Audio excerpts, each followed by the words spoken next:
Evening, Connor. And yeah, I suppose it is a little late. Yeah, I wanted to, I've been busy today trying to sort some stuff out. Evening, Hamish, how are you doing? Been busy today trying to organise some stuff, set up some new things. And I wanted to stream after Varak did. And then Varak decided to stream very late, so I am here now. And hopefully we can have a nice evening together talking about the Nova Open stuff. And some other things.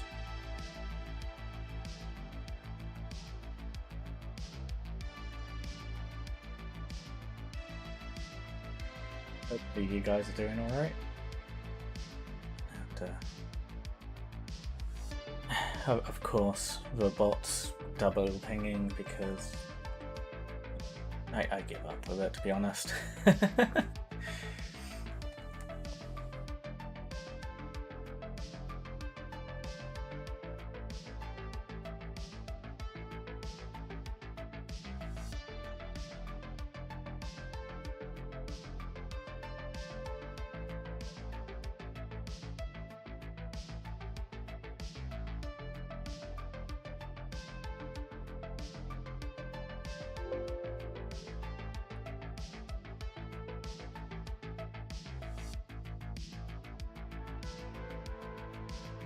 So, I suppose the first thing we should go over today is, the equipment arrived for doing the face reveal, including the fucking cat ears. So, should I do that now, or should I wait and scam you all? That's the first question of the evening.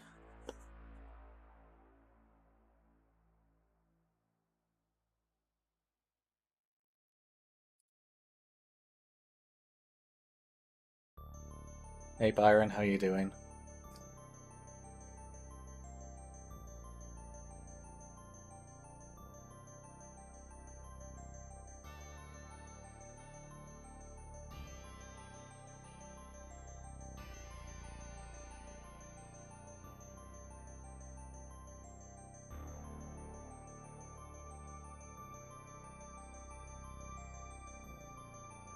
Of course you approve of the ears.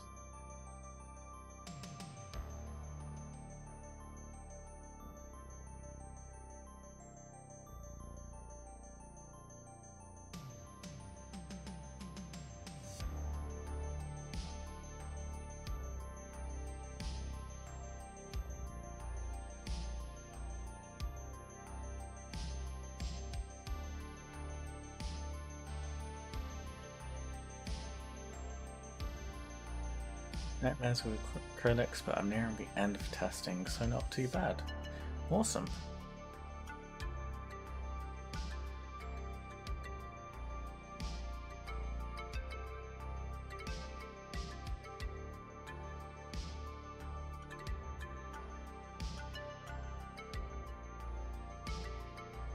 You know, I'm just gonna get it over and done with, I think. It's probably best. That way I can take the ears off at least.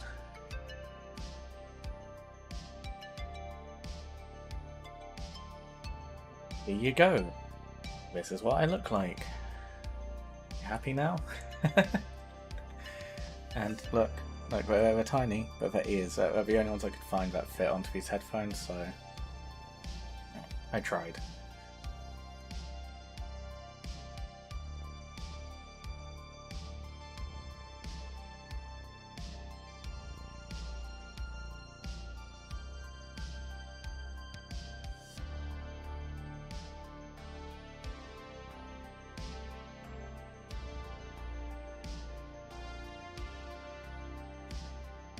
Hey Bloker, how you doing?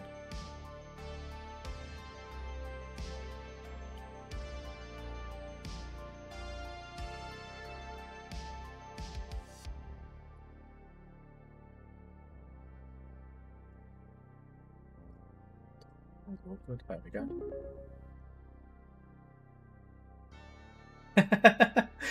Some random goldfish.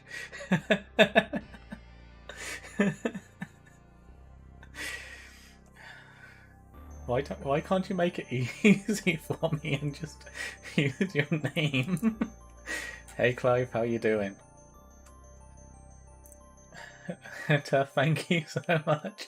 Some random goldfish for donating.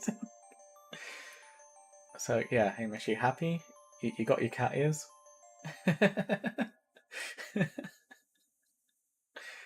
They are actually firmly attached because they actually like they're silicone and they like slot in to the headband. They even have fancy AI that moves the camera around.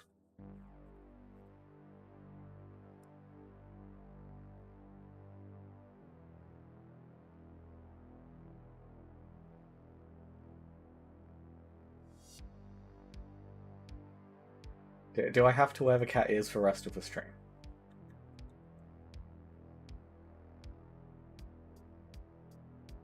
I will let you decide that one, Hamish. It's your fault.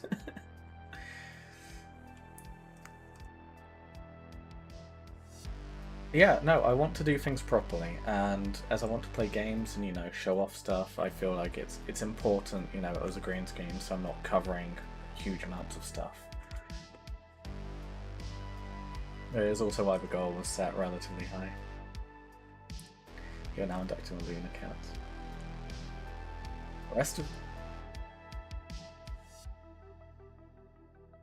of the month. I really don't want these to become part of the imagery of this channel.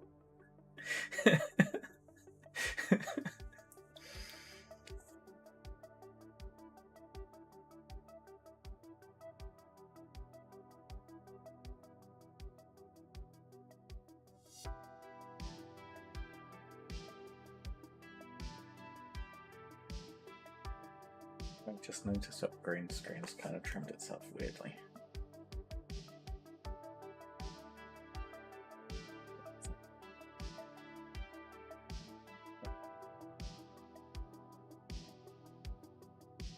Yeah. I'm Tuppy, and yeah, now you can see what I look like, and I have to have ridiculous cat ears on, so...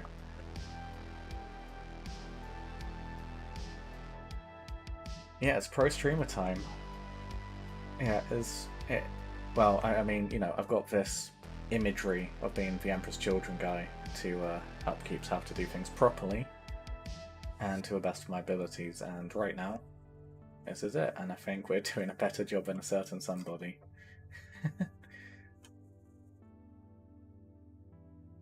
I have to have it all set up now, ready to take on YouTube. Well, it's a thing, right?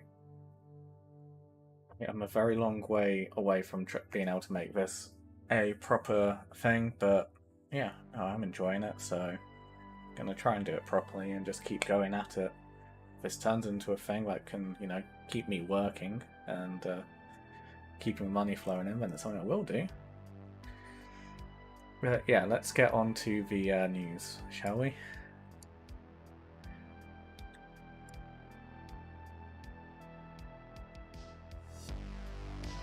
And now I'm not going to scan me out of the camera. There we go. Actually, you know what? Let's put me over here. There we go. That should look a bit nice for you guys.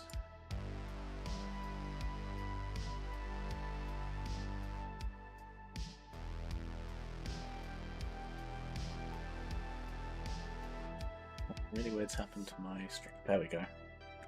Yeah, hey Anonymous. Yeah, we reached the goal. I got the stuff. And as I'm not going to be scamming people out of their money, here I am. And I'm even wearing the cat ears.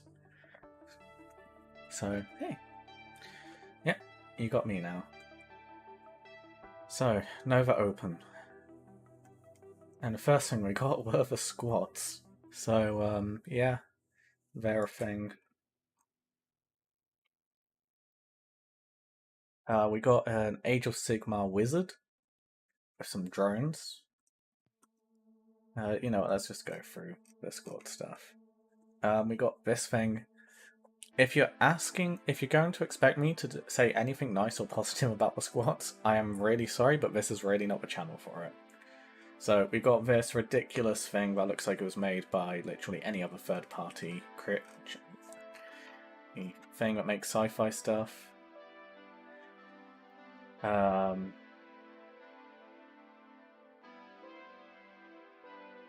Doesn't look appealing or interesting to me in any way. We got a named character, which can be built from a dual kit. And hey Herm, how are you doing?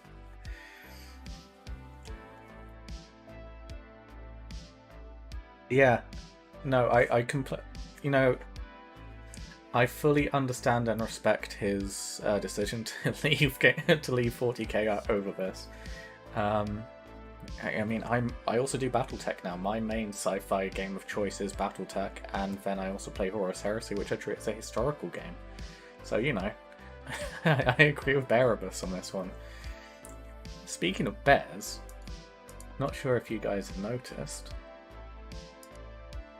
but let's just zoom in a second. Let's enhance on this image. But also, sorry, it's going to wash up my face at the moment. But yeah, what are these? Are these bears?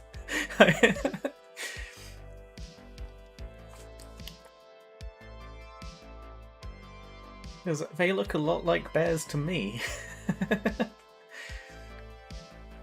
So not only did I put Games Workshop push Big Red 40k out of 40k, they also mounted his head on spikes on the back of the Votan, which I think is really funny.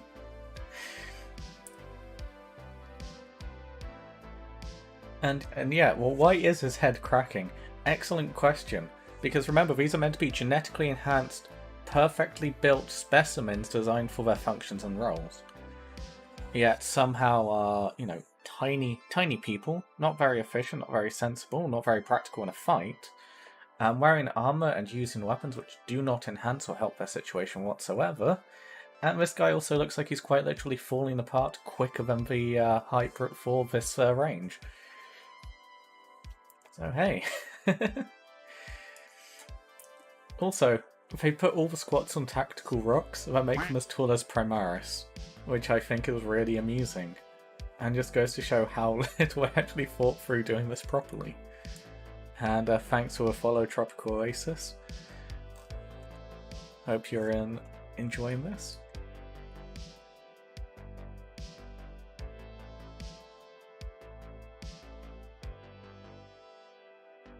So yeah, I'm going to do a quick introduction. So Tropical Oasis is a friend of mine who I play Armour with. Haven't for a little while because of graphics card issues. Sorry about Oasis. And he's a wonderful guy. He also runs his own YouTube channel, where he uploads mostly VODs and videos of Armour-free content. And if you ever want to see like extra videos of me in, I think I'm in a couple of the ones you posted, haven't you? Aren't I, Oasis? Or at least I will be in the future. And yeah. I still need to talk to you, Oasis, actually, about streaming Armour-free content.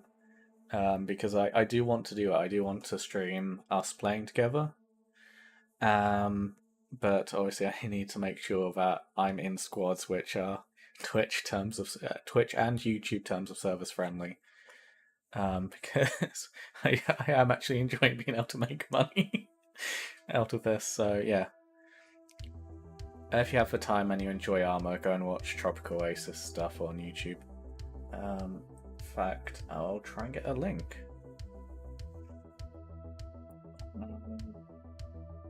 You have a link on your Discord? You must have a link on your Discord server, right?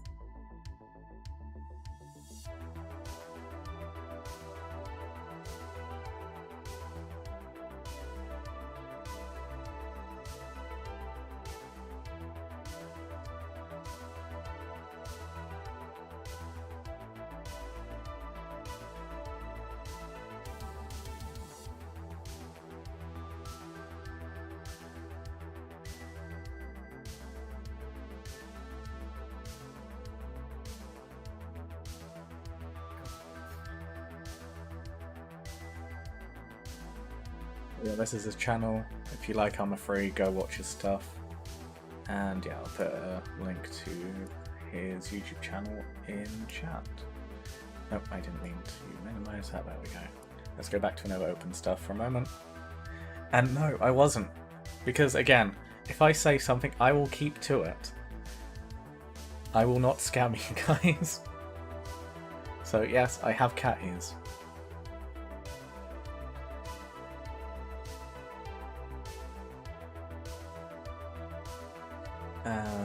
Right. I need to open a new tab for a second. You know, actually, I'm just going to steal Oasis's page. There we go.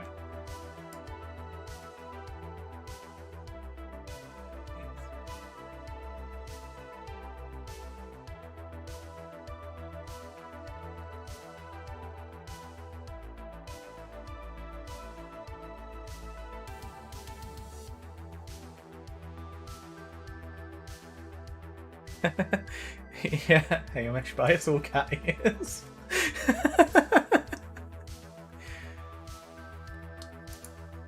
See, what are you doing? You're not even supporting the Looper cats properly in arming us.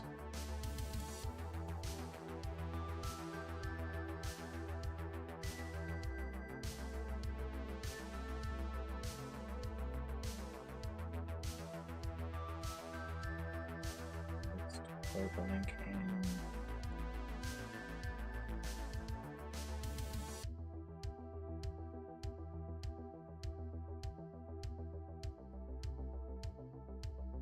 And yeah, so a reminder, Oasis, I stream to YouTube and to Twitch.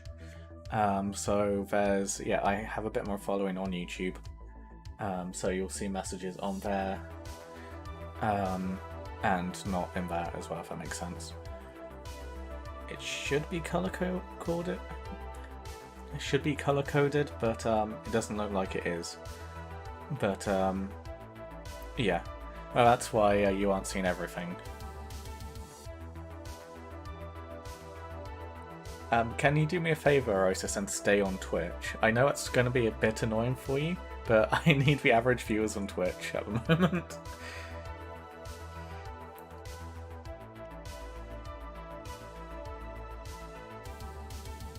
Or if you could have just both open, that'd be awesome as well. But yeah, at the moment, guys, I'm, well, only just average view count away from being able to actually start monetizing on Twitch. So if you do have a Twitch account, please can you watch my streams through Twitch, as it will actually help me, you know, try and push this all further and increase my chance of actually doing something, and, you know, not just relying on incredibly generous donations and making stupid donation goals like to wear cat ears.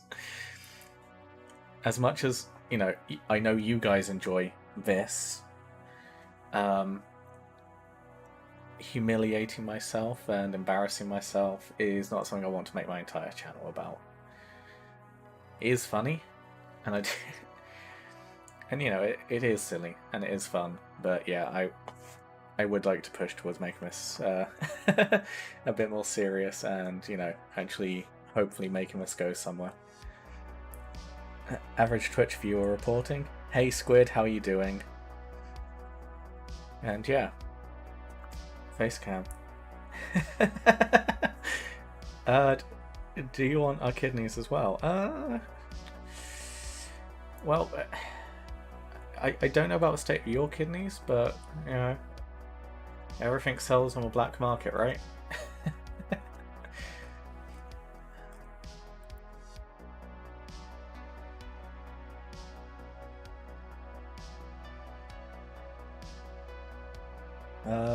What is your Twitch name?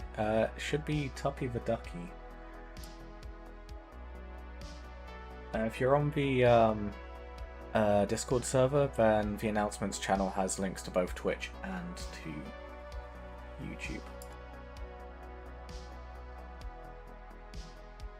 But yeah, for those on YouTube who do want to watch on Twitch instead, there you go.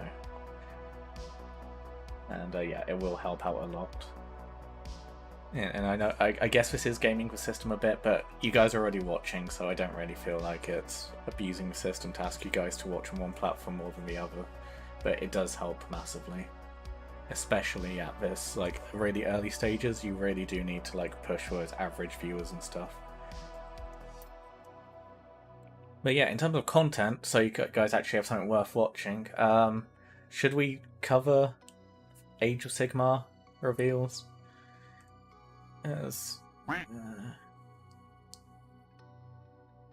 And thanks for the follow on Twitch. It also means you do get to see the funny gifs and hear the quack sounds. So, you know, there is that incentive to head over to Twitch, guys.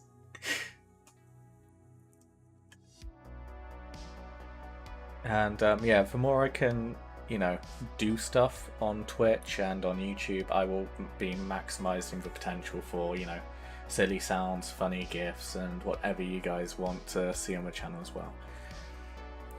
Yeah, should we cover Age of Sigmar stuff? Because there's not really too much I want to do with Age of Sigmar. If you guys want me to talk about and give my opinions, then we can.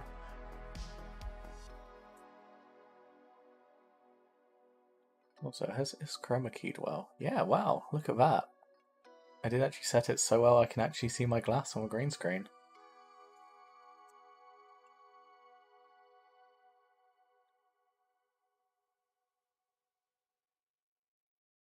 It's better over here because I can endlessly search for GW store whilst watching. Well, we'll get onto that actually because we'll be doing some shopping. I don't know if you mentioned this yet, but Galapox and other kill teams are back and are available from this Saturday. Yeah, I think we did go over that in one of the streams. I mean, look at that. Look at that automatic adjustments and movements. But yeah. Hey HP, what is this Age of Sigmar, this AOS you speak of? Yeah, so quickly, just because I think they do have some potential, I think these guys could be fun for making some Cornate cultists. So, for 40k, especially this guy at the front could be fun for a leader if you're playing cults and militia in the Horus Heresy. As I'm fairly certain they're just going to get a copy and paste of our old rules, just updated. This guy in the center would probably make for a good cult leader if you're playing Chaos cults. So there's that. Ogres, they're a thing. I'll talk more about them once we get onto the old world stuff. But the next one, the other Age of Sigmar thing I will talk about, is this box and these reveals. For a start, this is the Demon Prince from yeah, that we saw leaked and announced, and everyone is saying that this will have the 40k parts for him, which would be nice. As you can see, they showcased the different head options, which we know were part of that original Demon Prince reveal. And I think the actual Chosen will make for some really cool models for converting and, you know, stealing bits from for your 40k and 30k Chaos armies. I mean, this head option here would look really good on Emperor's Children or Night Lords or even World Eaters, because World Eaters have darker hair, so I think there is some potential here, and you can always steal the weapons and stuff.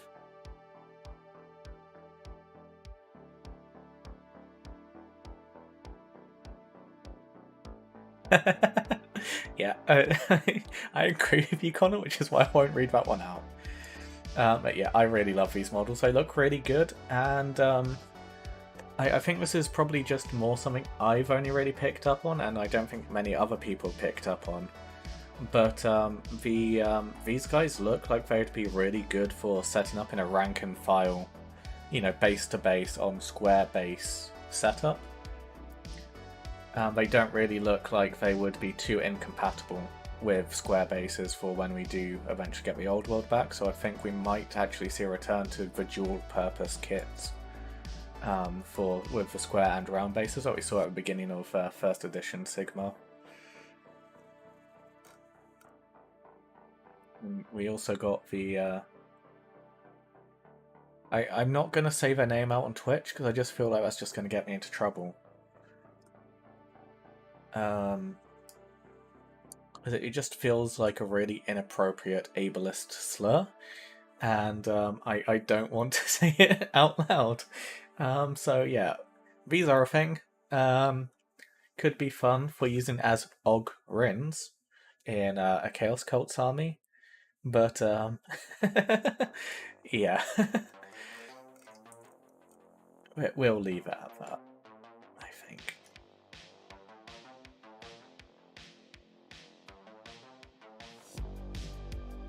Hey Phasmatodius, hope you're doing alright. And now for the exciting stuff. Oh, let's mute the tab first, and then watch the trailer.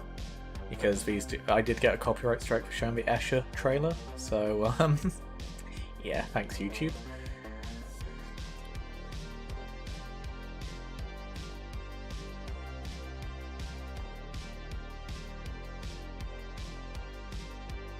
I think this is a really good upgrade overall. And Bros music sounds really familiar. So the next up, probably. I mean, this is just generic copyright-free music, so.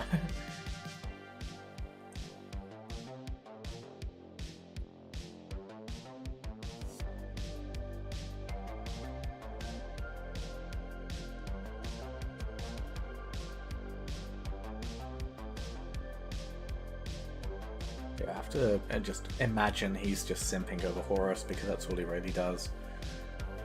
And yeah. Thanks for follow North Bloker. And there's a funny gif as well, and the quack sounds. And yeah, as soon as I can monetize it, I will allow you guys to throw money at me to repeatedly play annoying sounds and to show gifs. So if you want to endlessly make quacking sounds on stream, you will be able to once we actually reach this affiliate goal for Twitch. And yeah, I just love this model. It looks really good. The only criticism I have is his head. I feel like he looks too generic Space Marine now in terms of his face. Something I would probably consider doing is trying to actually take the head from the old Horus model and put it onto this new model.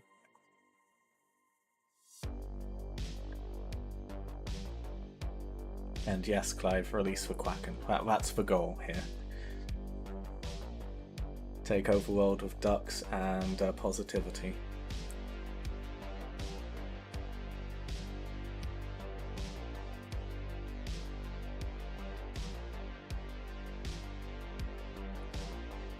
Does this model look sick, but their paint job doesn't scream? Well, it's not Abaddon, it's Horus.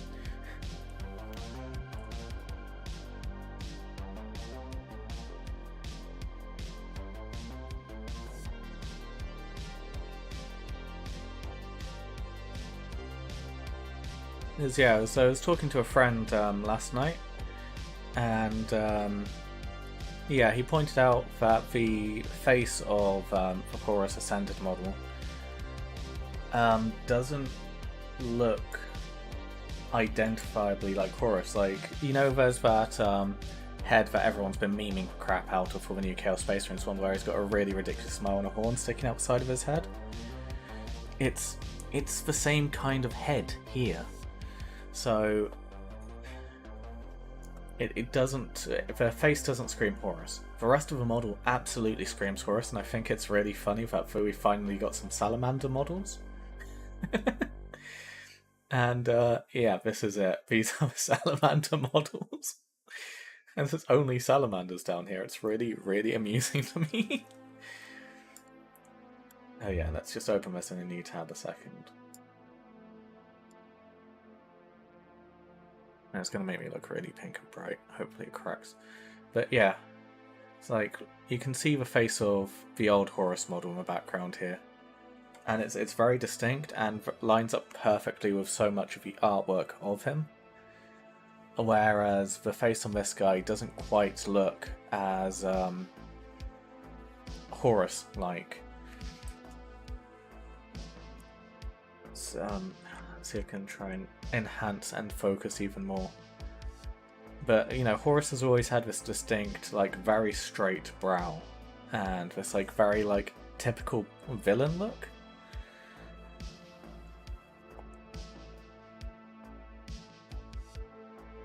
And, yeah, it's not something that really looks like it's being replicated over here. And you have it wrong, Tuppy. Those Marines have Horus genes, so they look like him. Yeah, but this model of Horus doesn't really look like a Horus, right? This one doesn't look like that one. So, my personal headcanon is that the differences between the models have been caused by the Chaos Gods. Yeah, but why would they physically change how he looks? That seems a little bit weird to me.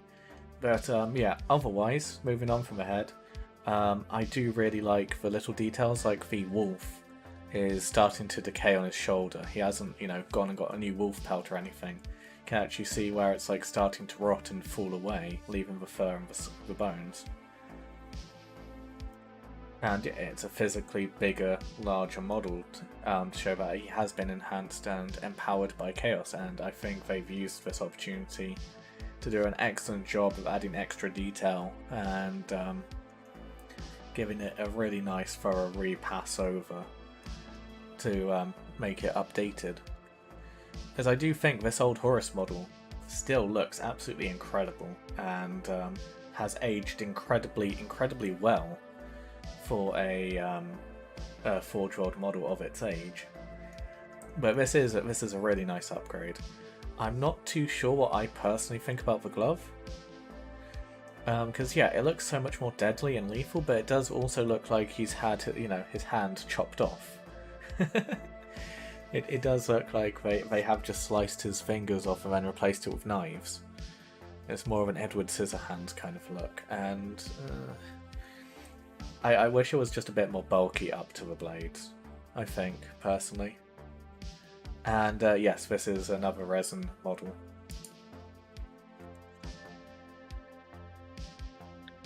Oh yeah, rendered in highly detailed resin, this model is first in a new character series from Forge World, representing each of the Primarchs at the height of the heresy, whether they're fully under the sway of Chaos or rallying to defend the Imperium in its darkest hour, giving us a fresh look at the driving characters of this epic saga as they lead their legions into the biggest battles. So yeah, I'm really looking forward to this personally because, well, you guys have all seen my Fulgrim model, and whilst I absolutely love him, his face is awful, and I really want a newer model for Fulgrim, and having a demon Fulgrim model would be really nice, and yeah.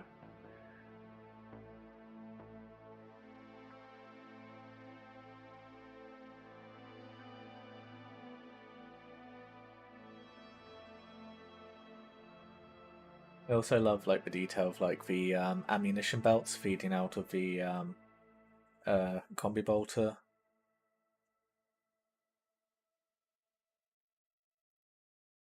What does that mean for Mortarion, Fulgrim, and Angron? Well, hopefully we'll get the ascended models, or yeah, in the case of Mortarion, I think we'll just get a in between because he didn't. When did Mortarion ascend? Because it wasn't till after? Like it was during the Scouring or something, wasn't it?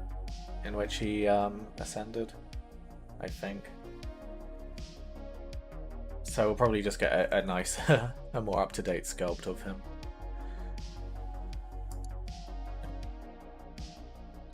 Just needed to make sure that the music wasn't going to start playing some copyrighted stuff, because this sounds very familiar to me. So yeah, we probably won't see a Demon Mortarion, but we'll probably see a Nurgle enhanced version from when he embraces Nurgle.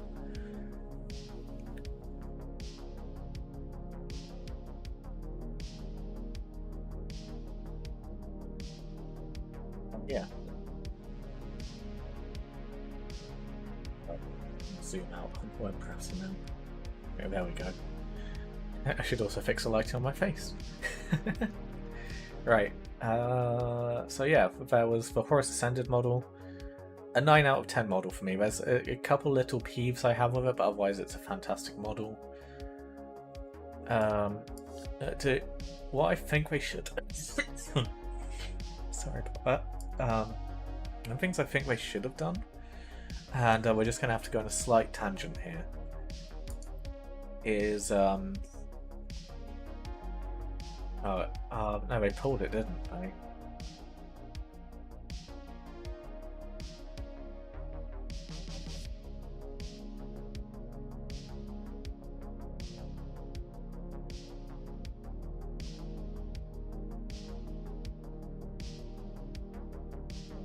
So I think some of you guys may not know, but the Horus Heresy is very directly and literally taken from the Badab War, as they used it as an opportunity to greatly expand on and emphasize.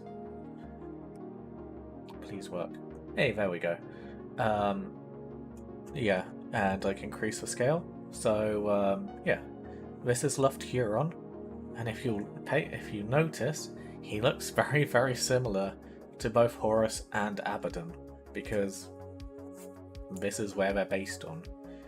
And this Forge World model is ancient, but it was still fantastic. And I think there's just some things about this model in particular that just does things better than even this new Horus model. I'm just trying to find a good example. So we'll use this image. And we're going to have a look at his claw for a moment. So one of the main differences between Luft Huron and Horus Abaddon is their themes in animals. So for Huron and the Astral Claws, it's lions. Whereas with, obviously, the Lunar Wolves and the Sons of Horus, it's wolves. But have a look at his claw here. Hopefully you guys can see it and it's at high enough resolution. But look how immaculate, like how incredibly detailed this hand is. And this is a model that's been around for basically as long as I've been interested in 40k. And you can see he's got some really nice claws on the outside, but then he also has the claws attached to the glove that articulate. And if you look inside in the shadows there, you can actually see his fist. You know, you can actually see how this guy controls his claw. And it's with his hand articulating inside of it. That's such a cool detail, and it's something which they just don't do anymore. It feels like they've just kind of given up and we're just too lazy to do. Which I think is a shame, because this claw is just so cool and really awesome. And considering they did just lift the rest of Luft Huron for Abaddon and Horus, why did they not take that detail as well? You know, if they're trying to make a more awesome, epic looking model, why did they not just copy the source material closer?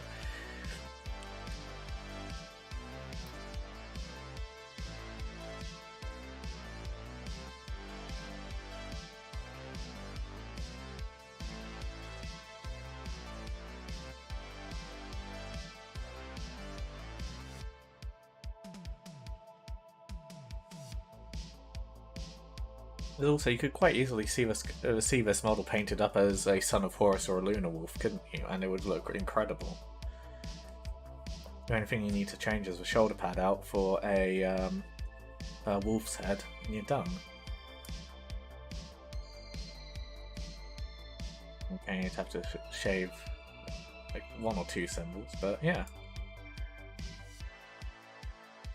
It really wouldn't be difficult to turn this into a Horus Heresy model.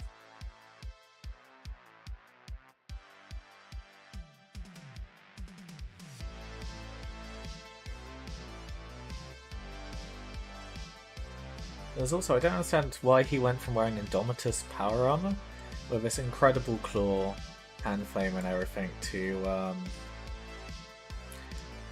this. I just don't get it. How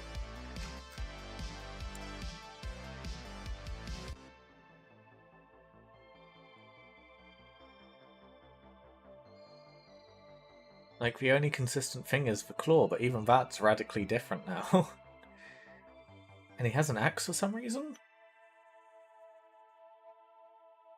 Why is he in power armor? What happened to his Terminator armor? It's just really weird. He just kind of changed.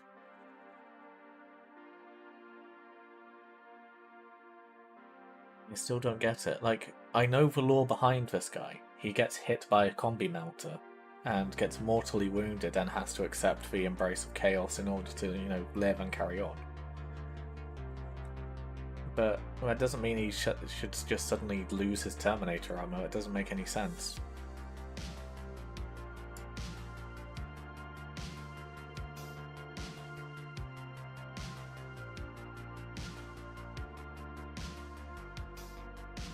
Yeah, Huron descended.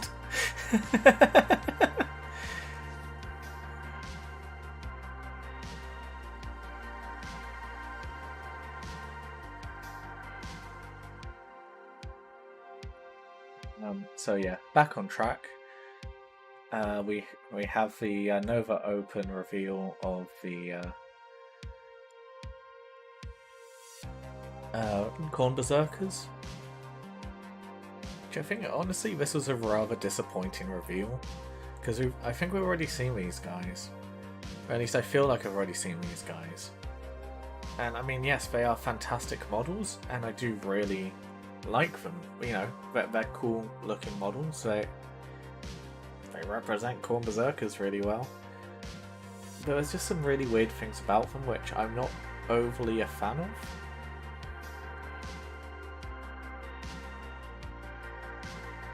That is awful.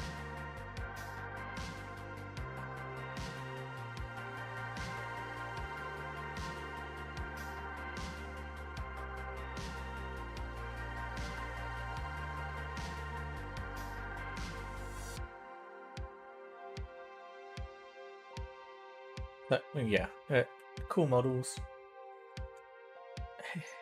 Yeah, represent the Corn Berserkers really well. But yeah, as Hamish has already made the joke, we have a Gabriel Seth Corn Berserker. He's even wearing Primaris power armor. like why? Why are they wearing Primaris power armor? Look at the legs. That's a Mark 10 leg, just with some spiky bits on it. But I thought we didn't have any Chaos Primaris. I thought that wasn't a thing, right? Right, Games Workshop? And it's not just him either. Look, there's this guy for brass kneecaps as well, which kind of just highlights the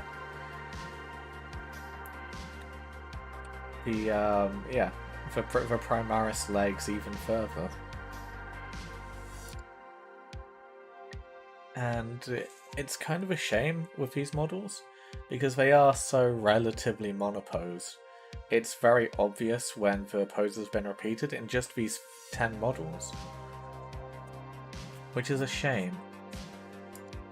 Because overall they are really cool models, but even if I were playing a World Eater army, I wouldn't want to run more than 10 of these guys, because the moment I bought another box, I'd immediately notice that the poses were being repeated so much. And it does look like it would be relatively difficult to add different poses and like change out the arms on these guys, because some of these models look like they are very much designed with those particular arm choices in mind, and there's only so much head swaps are going to do. And yeah, the helmets do look really cool, and they are a really nice update to the Corn Berserkers, and I think they have done a very good job with that.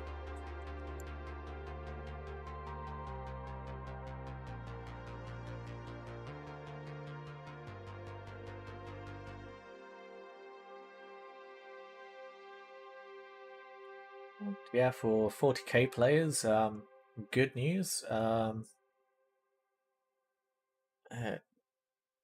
on, wait, why are they showing summer still? It's technically autumn now, because we're in September. But anyway, this autumn we're getting the Leagues of Votan. although we've already got it in PDF form. And then we're getting Astra Militarum and World Eaters in winter.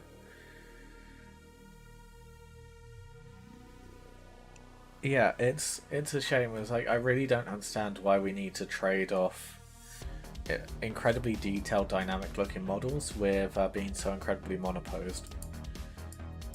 It's I know a lot of people have been giving a lot of flack to the new Mark 6 Space Marines for Horus Heresy, but I think they tread the middle ground perfectly for me. Because we have torsos which have defined leg poses and you know, twist to the bodies, which is fine.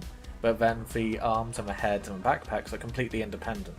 You can switch them out and change them up as much as you like you were building the old models. So that monopose dynamic posing to the main body doesn't matter too much because you don't really notice it. And you have so much flexibility and choice in how you know, rotate the arms, change them around and everything. It just works. And works really well, and it feels like with these guys here, we're just being, well, kneecapped for the sake of posability. Which is a shame, and I really wish they'd take the lessons they're learning and succeeding from in the Horus Heresy and translated it back into 40k. I should probably do it that way, but yeah. Is the Horus Heresy is doing everything perfectly, and I find it weird that 40k is still struggling to catch up and learn from the lessons. Like, I get that these models are probably older models, as I know Varak's been saying rumours about, you know, that these guys are like, what, 4-5 years old now, whenever we got the Khan the Betrayer model. Which kind of makes sense, but also kind of doesn't. I don't really believe that anymore now looking at the models, because these look far too New Hammer, if that makes sense. Like this guy here, the Gabriel Seth model, really looks like they did just chaosify one of the Primaris Assault intercessors.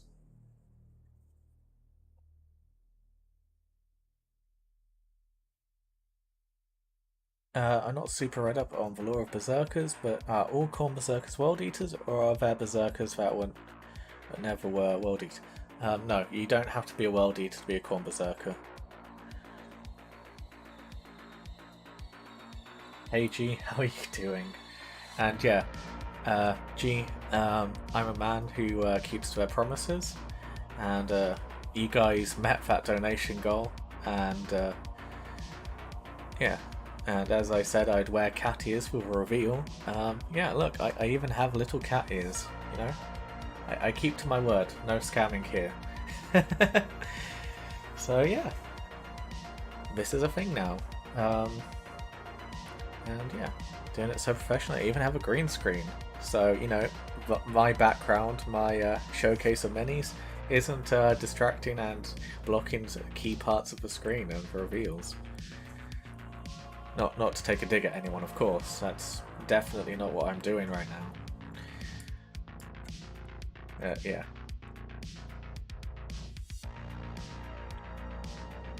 Yeah, that's a thing. They're cool.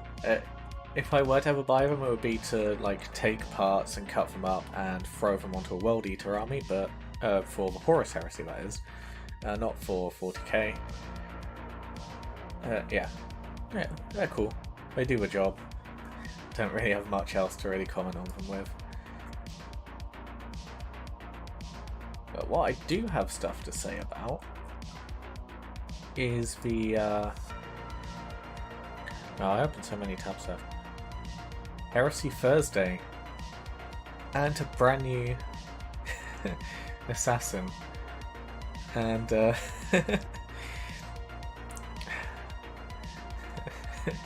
say thanks to your wife, G.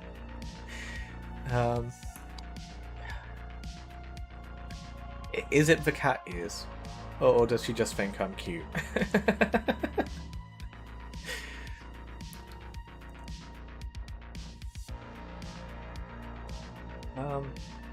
But yeah, anyway.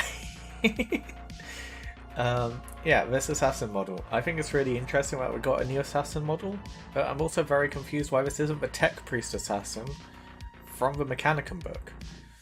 because there's an assassin in the Mechanicum army, which we don't have a model for.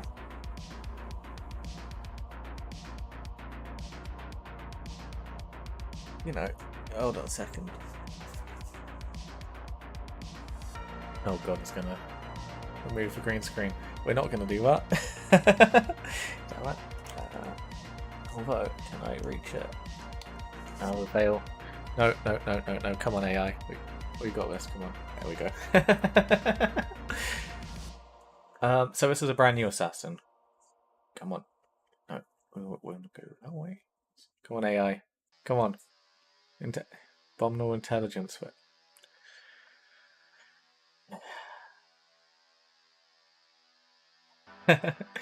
Well, I am flattered, G. But, yeah, I'm not being weird about that, but yeah, there we go. We'll live with it. But yeah, there is a assassin in this book. Why is it not getting a model? And, yeah.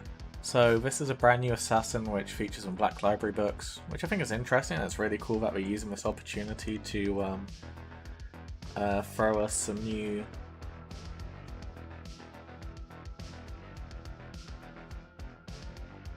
assassins. Right, I think that's cool.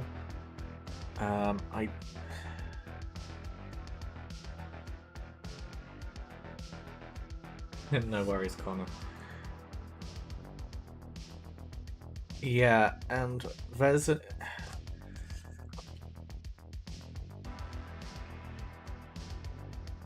Okay, there we go. This is what I was looking for. So, oh, screen's gonna be issues, but yeah, we've got an assassin here in the Elite's choices, right? The Architer Magisterium features in the Black Library novel Mechanicum again, and yeah, it's a model. It's a unit we don't have a model for yet. So I was really kind of expecting for this model to have been for that.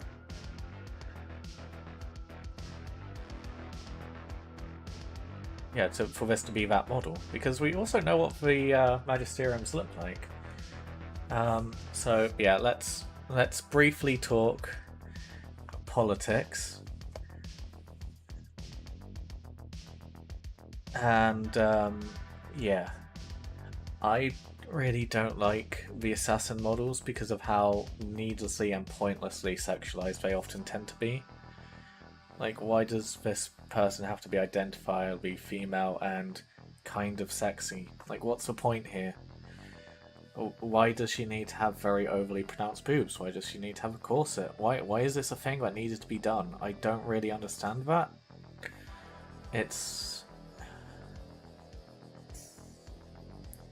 I find it quite disappointing, to be honest.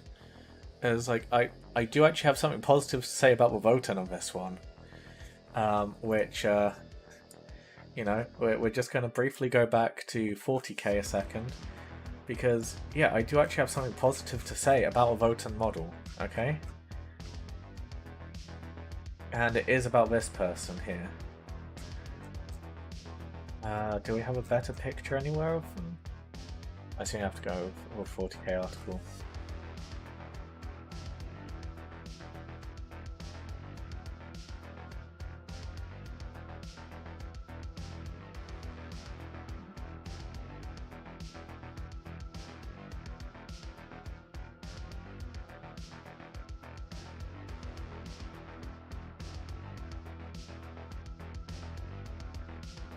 Well, if that was the case, Hamish, then why is she not revealing her beautiful face, you know?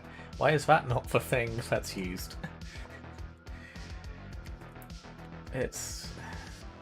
I'm just kind of tired of that side of Games Workshop, to be perfectly honest. And yeah, does anyone have an image of the... actually, let's see if anyone's popped it in the Discord anywhere.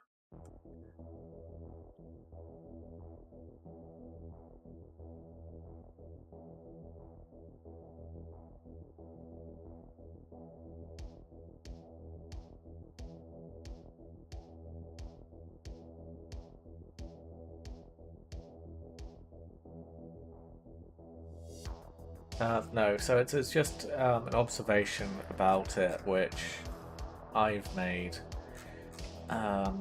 which I think is really good. Is there any more? Like, where are the pictures? Are they just on the stream? Men don't look at a face first.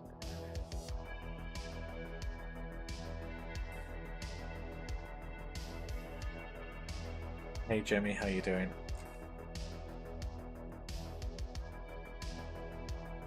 I guess we'll just have to... What's the name of the model?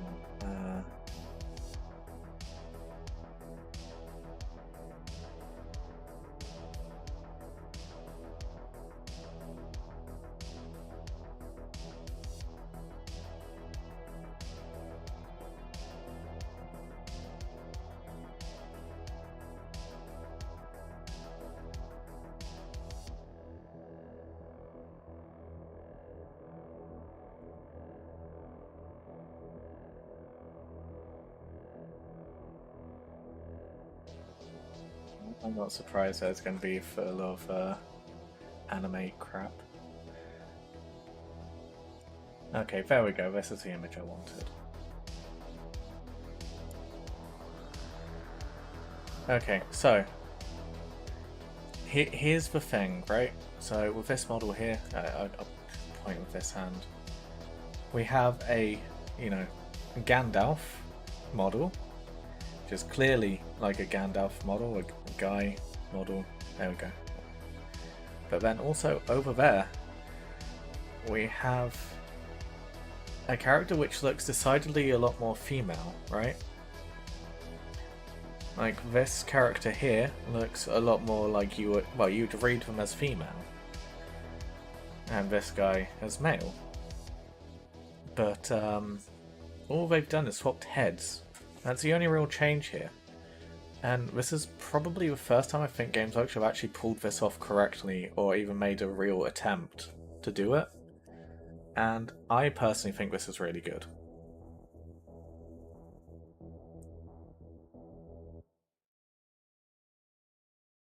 And can we not mention Shuriken? Because yeah, this is really good, I think. And that they've actually made an attempt to, give us models which look gendered, but not sexualized. I think this is really important and really good. I'll point it there. Still need to get used to this whole webcam thing. So yeah, I think this is a good thing overall.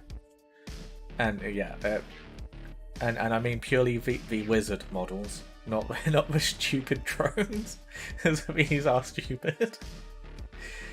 But yeah, I really think this is a good step forward overall and a positive change. The Chthonian Berserk Mole Grenade Launcher model looks female. But yeah, the point here is the head swap. There is a head swap between those two models, and that's what changes the gender. But there's no boobs, there's no pointlessly oversized hips or a corset or anything.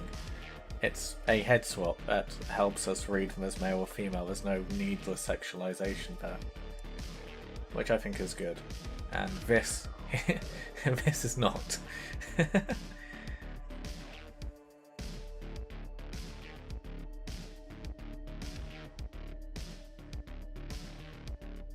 For God's sake, DP. We'll move on from that. And Wolf. Yeah, there's a reason why it's the 80s. We're now in the 2020s, not the 1980s. So we don't need to, bring the negative sides of the 1980s back. I mean, look, we're listening to 80s style music here, and it's really cool and really good. And it's modernized, it's up to date, it's not produced with a shitty audio production of the 80s. It's clean, it's crisp, it sounds really good, and it's enjoyable to us as a modern audience. If we just pulled crap from the 80s and just ran it 40 years later now, it wouldn't be as good. And this is one of those situations where I feel like certain aspects of the older classic models just don't really need to be brought forwards. Like, honestly, if you just removed the corset and the boobs from this model and just kind of left a more flatter, defined feature, I'd probably be fine with it, to be honest.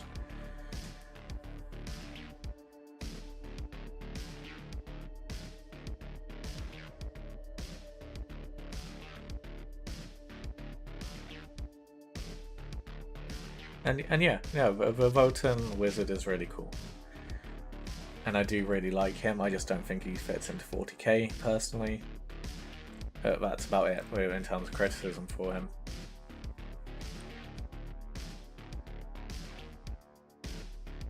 There's this model. But I do have something positive to say about this model. Not in terms of physical model, but the implications. And so the next book that's coming out will be Liber Imperium, which we expect to have Solar Auxilia, Imperial Cults and Militia, Talons of the Emperor, so that's Custodes and Sisters of Silence. It also looks like we'll get Agents of the Imperium, which will probably be the Assassins. And this will be, you know, a special assassin to go with that.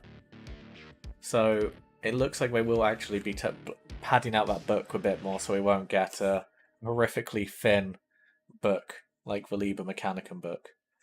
Like, I say this is horrifically thin because let's just grab the Space Marine book, one of them. So remember I split it into two. Look how thin the Mechanicum book is. It's really fucking lackluster of how much money I paid for it. So the fact that the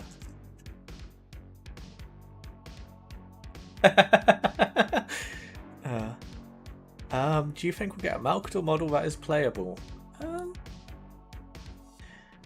I feel like that would be in the same territory as the Emperor, and I'm not sure that's something they really want to do. You know, I'm just going to pull green screen over. There we go. Because again, he'd be ridiculously powerful, and I'm not sure how they'd balance it. I think they'll give us a model. And I think it would be cool to get a model. Yeah, okay, cool. I'm just being paranoid there.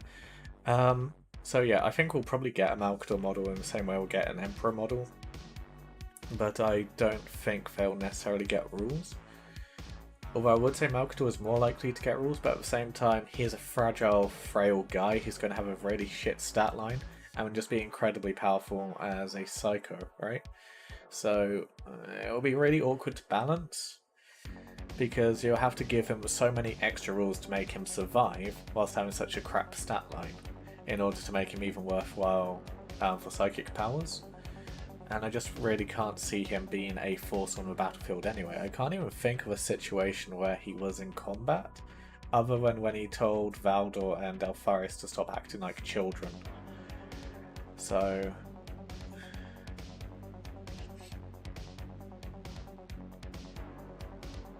I don't know, what happens if we get John Grammaticus model Agents of Imperium? There's the clue in the name there. Agents of the Imperium. He won't get John Grammaticus because he's an agent of the Cabal.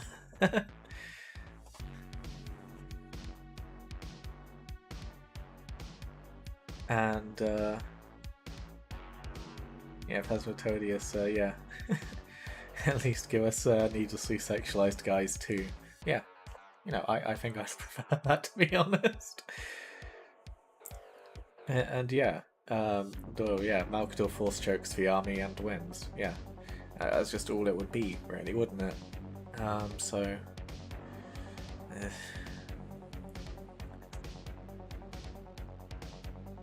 suppose, yeah, he did. As Clive pointed out, he banished Magnus, yeah.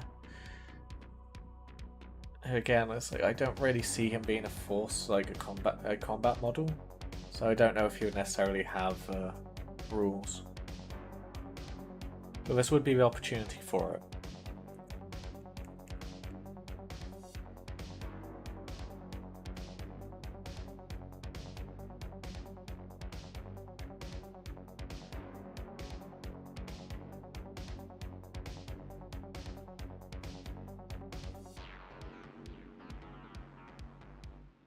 Yeah, hey Gosu.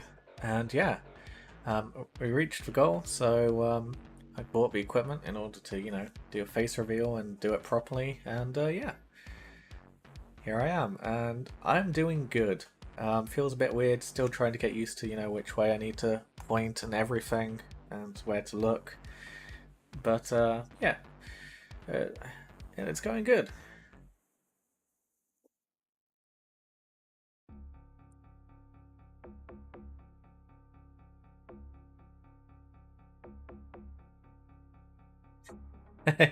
Yeah, what he does is he doesn't actually do anything other than stop the enemy Primarch models from being used. That's all he does. Yeah, no fun for you guys. Just yeah. Oh, cool. You brought a Primarch model. Cool. Well, you can't use it in this game because I brought Malkador. Yeah. I think North has got this right.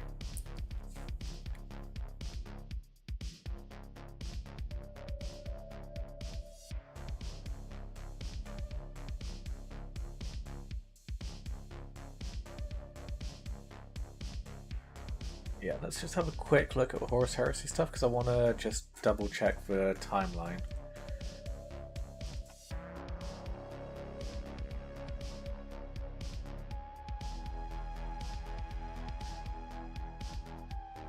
When did we release the timeline?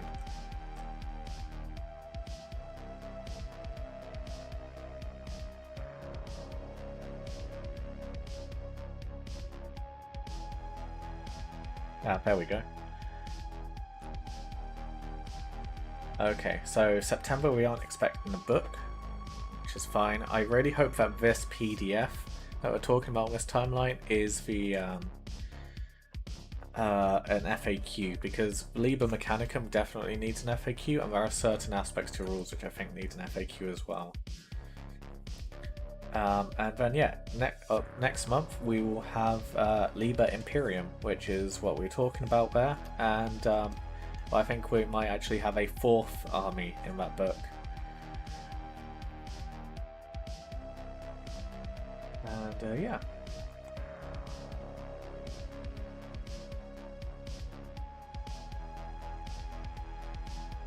Yeah, Forrest just says, sorry, uncle. Well, Kadoin takes his army home. Yeah. So yeah, I don't think we'll see a Malkador army model, but yeah.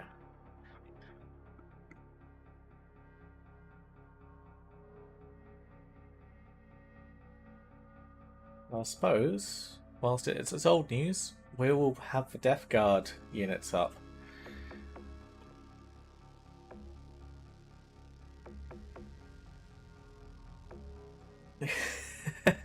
Yeah.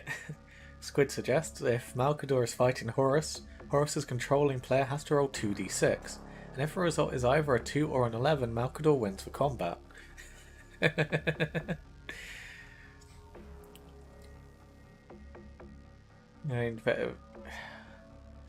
I don't know, that sounds too Age of Sigmar for me. But yeah, so as yeah, we've had such a generous donation towards the Death Guard fund, we should probably start talking about how I actually plan on building the Death Guard to go alongside my Emperor's Children. As oh for fuck's sake, why didn't we? Come on, AI, come on, there we go. Just try and be AI to know where to actually look. So yeah, you are staring at me through the eyes of actual artificial intelligence right now, which is kind of cool. But yeah, I also probably should have bought a bigger green screen, but oh yeah, how do I actually plan on building my Death Guard detachment to go with my Emperor's Children? This is the question now. And whilst I know we had a lot of fun in the Death Guard stream talking about the One Rite of War, I probably won't be doing it, simply because it will make the existence of the Emperor's Children, which are the main army, absolutely painful. And as these guys are an allied detachment, I'd rather not, kneecap my main force.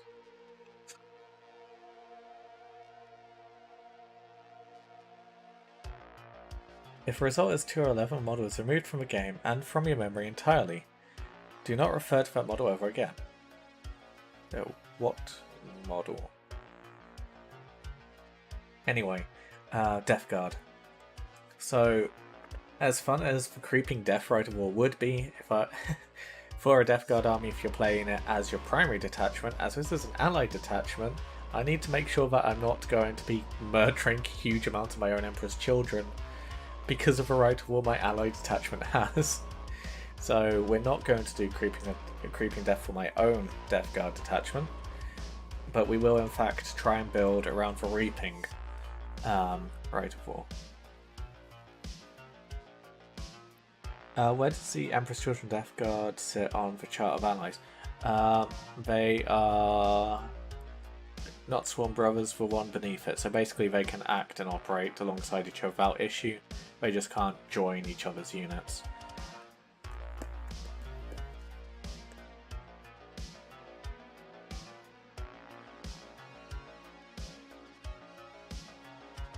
And why I think the Reaping Rider War is probably a really good one for the Death Guard as an allied detachment is the fact that the detachment can take veterans as a troop choice, as well as taking heavy support squads as non-compulsory troop choices. So when making a detachment, you have to remember that you have to take a HQ and a troop choice as an allied force. So the heavy support squads cannot be that single troop choice, but they can be any of the other ones. And yeah, I think that's quite handy. So, you know, just take a squad of veteran Death Guard, which I think for me personally would be a lot of fun.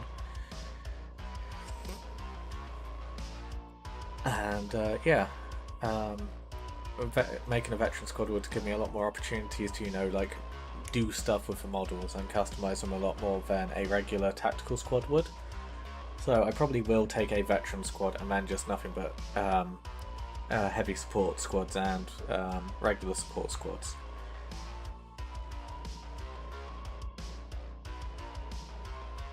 And also being able to take rad grenades is, well, pretty rad.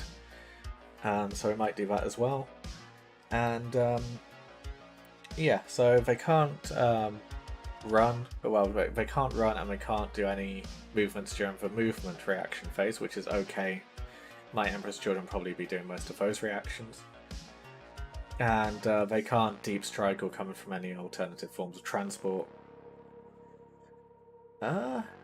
Which is fine.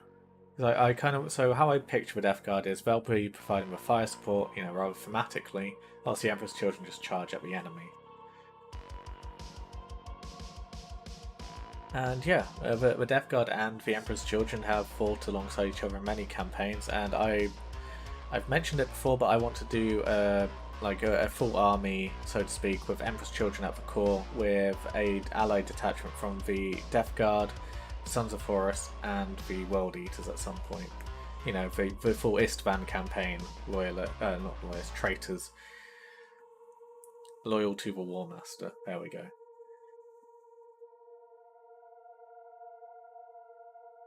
Relentless makes the heavy squad scary. Having loads is how I had eyeballed my initial list. Yeah, and I think it's like one of the more thematic, non-heresy aligned ways of doing it.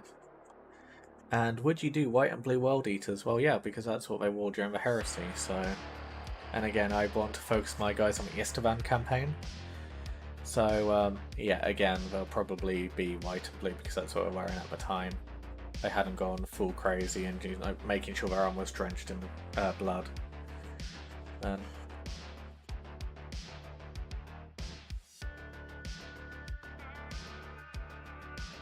what would be the best allied detachment legion for Emperor's Children that are melee based? Iron Warriors? Yeah, I'd probably say Iron Warriors or Death Guard. And I'm doing Death Guard because so many of you guys in chat are Death Guard people.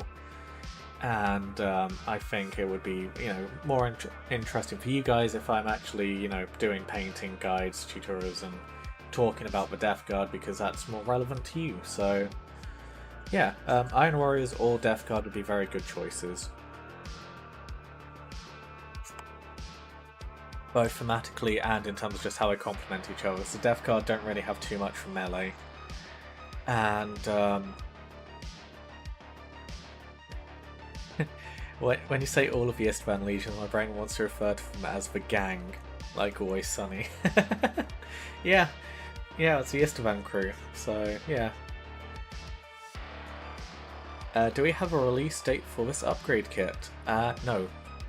Also, you don't really need to see my style bar. There we go. Yeah, the gang commits heresy. Yes, all the heresy.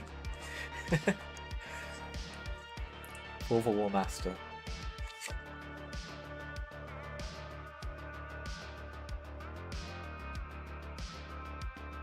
Angel Exterminatus was a decent book. Yes, I really enjoyed it. It's also, again, if you guys remember my tier list. Let me bring it up for you guys who may not have seen it yesterday.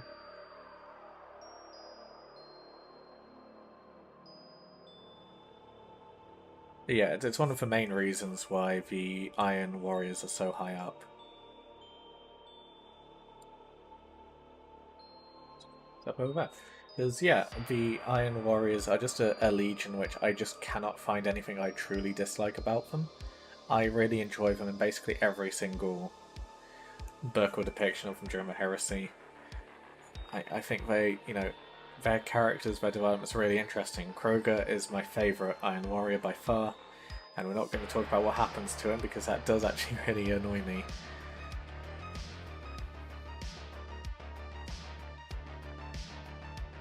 I finished that 3 weeks ago. I love Portobello.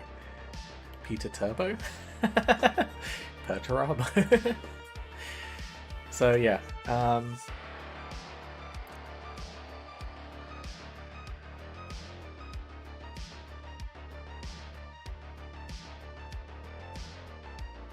And yeah, no, we won't talk spoilers. And yeah, Kroger is by far my favourite character. I just love his, his elevation in Angel Exterminatus and his embracing of Khorne. As I think it's really nice to see, the Chaos Undivided Legions have these Chaos-specific guys. Because, a reminder, Chaos Undivided doesn't mean you, as an individual force, aren't aligned to various gods. I think that's quite important to remember, and I really enjoy that it's, highlighted so well. And Ultramarines A tier, yes.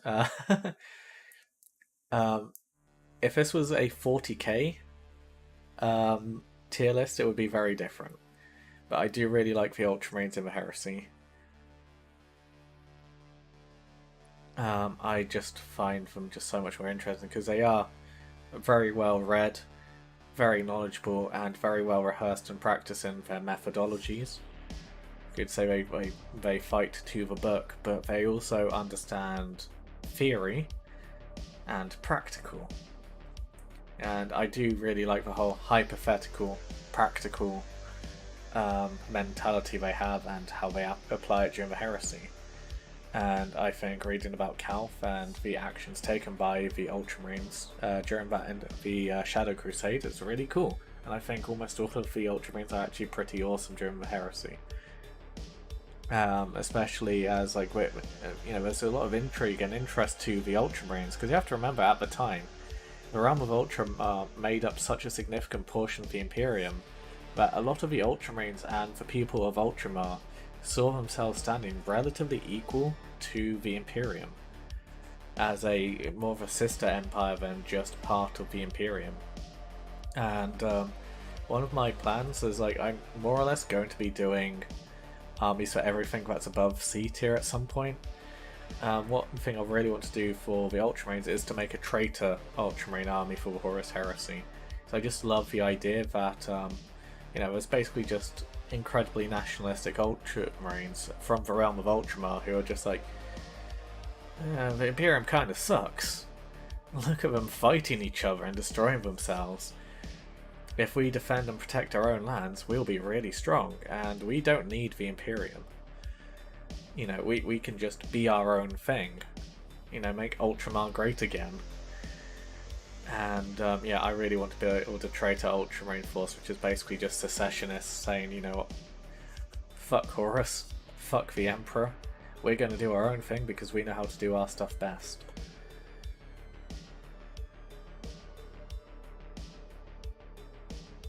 and have fun, Gosu, if you're still listening.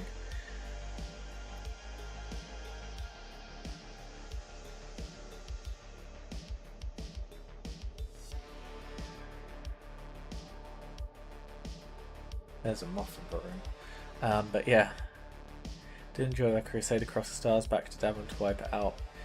Open during Ruin Storm, I think so, yeah. And yeah, it's also why the Dark Angels are so high up as well. Like, memes aside, I think their Vengeance fleet and Crusade is really interesting. And the fact that he assessed the situation and the line was like, right, we're not going to go and, like, go and help them. We're going to go and destroy their entire logistics chain. Let's just destroy it, get rid of it, and therefore they've only got the resources they can plunder and they have with them. And it will cripple their campaign, so if this fighting does go on any longer, they will be severely handicapped. And I think that's a really cool and intelligent thing to do. Even if it did come at the cost of Inwit, supposedly, And have a good one, Phasmatodius. Hope you sleep well, and see you tomorrow.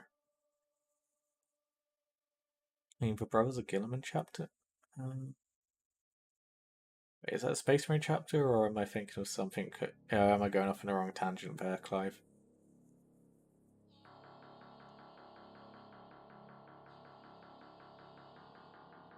I don't think the other... Okay, I suppose the Alpha Legion are probably controversial being in A tier. But it's simply because I've read all the books about the Alpha Legion to a point where, I can actually understand what they're doing and what their goals are and what their intentions are. Which I feel that unless you've read all the stuff with the Alpha Legion in, you might have missed. Because, yeah, it's kind of difficult to piece together the story of the Alpha Legion if you don't read all the books of the Alpha Legion in. And because I really enjoy the Alpha Legion, that's why they're, first in the A tier for me. I mean, this isn't necessarily a in priority order from best to worst of those tiers. Otherwise it would look a bit different. I mean, the Space Wolves would still be the very bottom and very last, but yeah.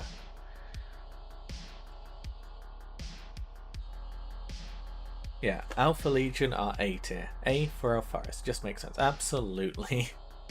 Absolutely, Hamish. And yeah. I just love their development, their decisions, and the actions the Alpha Legion take during the Heresy, and just how you can see their dilemma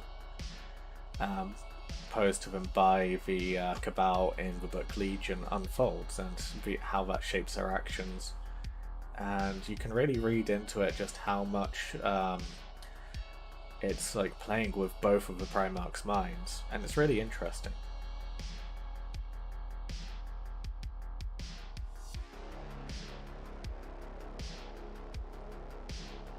Yeah, and Hydra Dominatus, best slogan. Yeah, it's probably one of the best ones out there. I mean, I love shouting for the Emperor because I play Traitors, which works for both Emperor's Children and Alpha Legion. But yeah, Hydra Dominatus is one of the best ones out there. And yeah, you hate the Space Wolves more than the Iron Hands. Yes.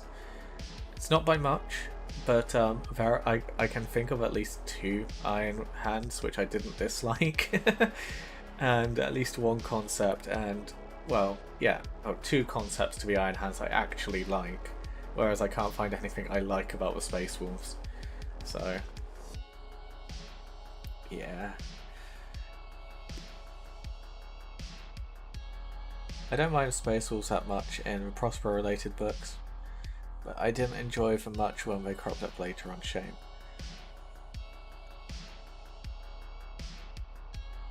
What do you think Alpharis saw and the Cabal showed them the result of timelines?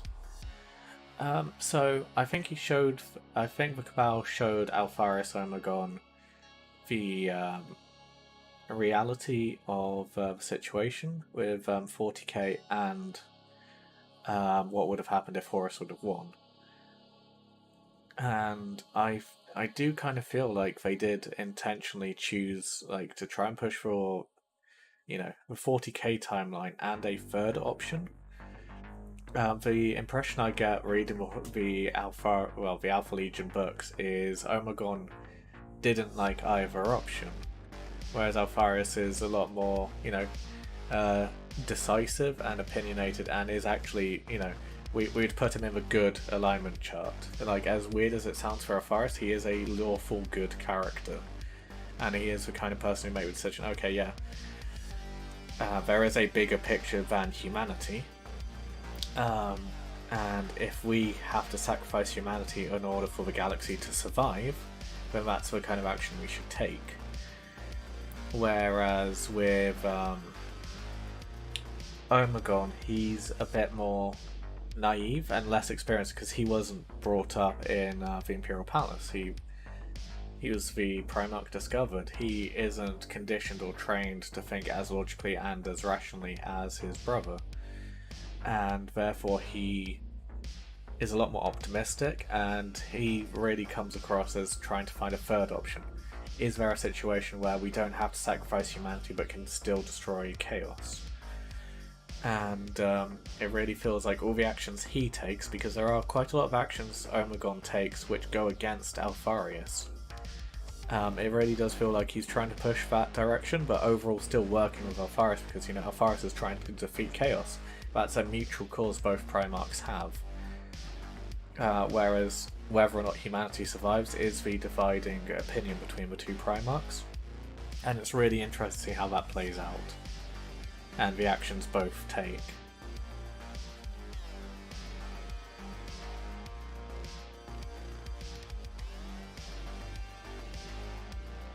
And what do you like about the Iron Hands van? It's all very passionate rant the other night.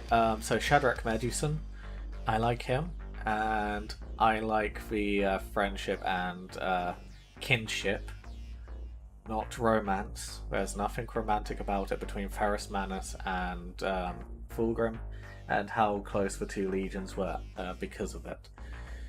Those are the three things I like about the Iron Hands, which put them above the Space Wolves for me.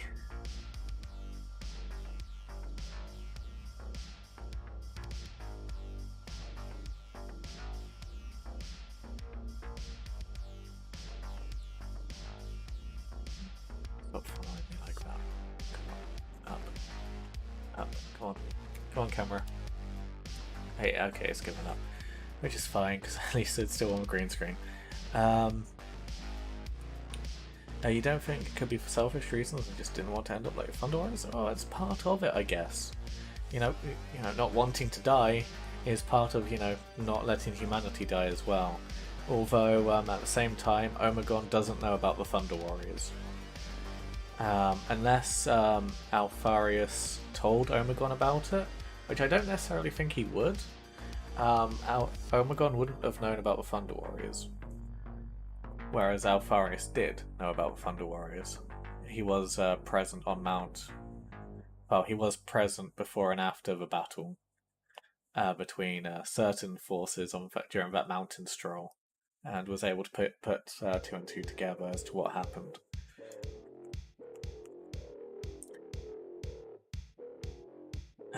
Nightlord should be S tier. Got your boy Sevatar, Manic Depression Conrad, and Sniveling Cowards Skyrock. What's not to love?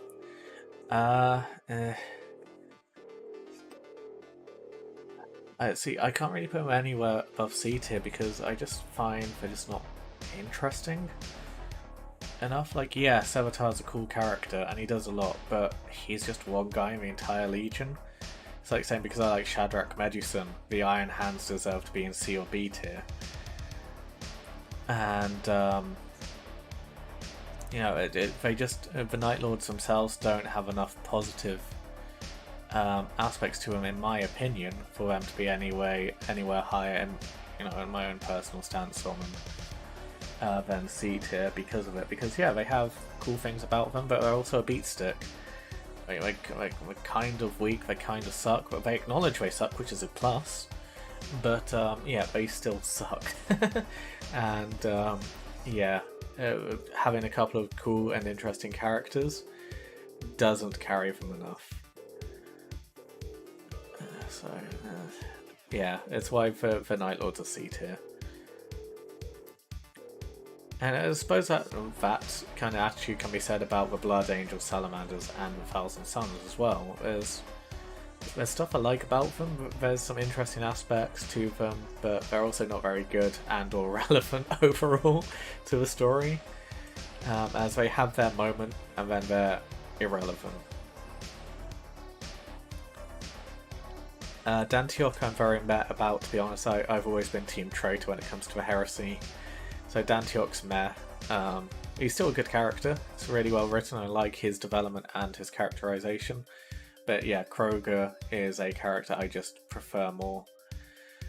In fact, I can't think of a single Iron Warriors character I dislike, but they're all just really cool. And I'm sorry, North. I don't want to break your heart, but I'm not gonna lie to keep it mended, because just prolonging the truth is just gonna hurt more.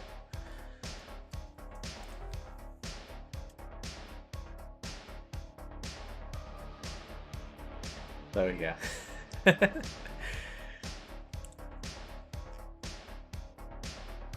yeah, Forex is really cool. Yeah, I mean, even Honso is a cool character, even if he is half Imperial Fist, you know. Folk is really cool. Perturabo's cool. Yeah, I know I'm saying that to Varrock fans, but yeah, Perturabo is a cool character. All of the Iron Hands are cool, Iron Warriors are cool characters. All the Iron Hands suck. And I don't really have too many high opinions of Sigismund on that note. I think he is incredibly overrated, and I'm kind of bored of him.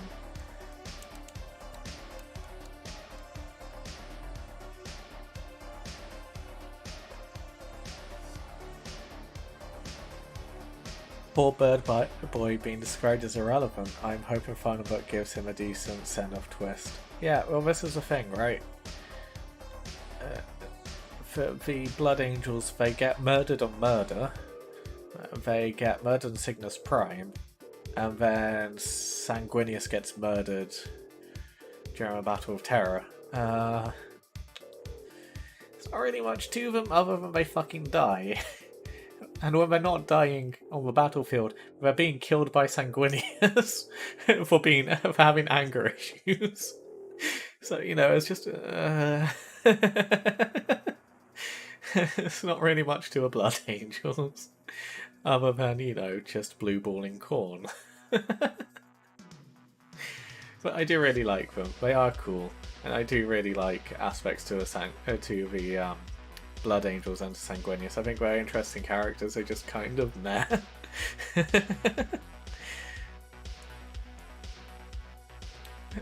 Is this just a thing now to just come up with different ways of incorrectly saying Perturabo? So I like Pickled Turtle's angry tantrum and just pieced out of Siege, like see you loses later. Yeah, but also so does Fulgrim. Fulgrim takes on the Titan and basically flicks his fingers and kills it. That's not too impressive.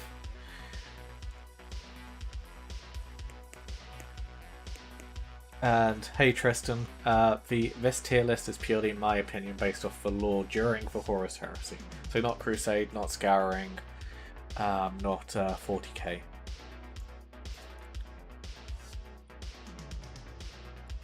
Yeah, on top of that, there are orders Black Rage, yeah.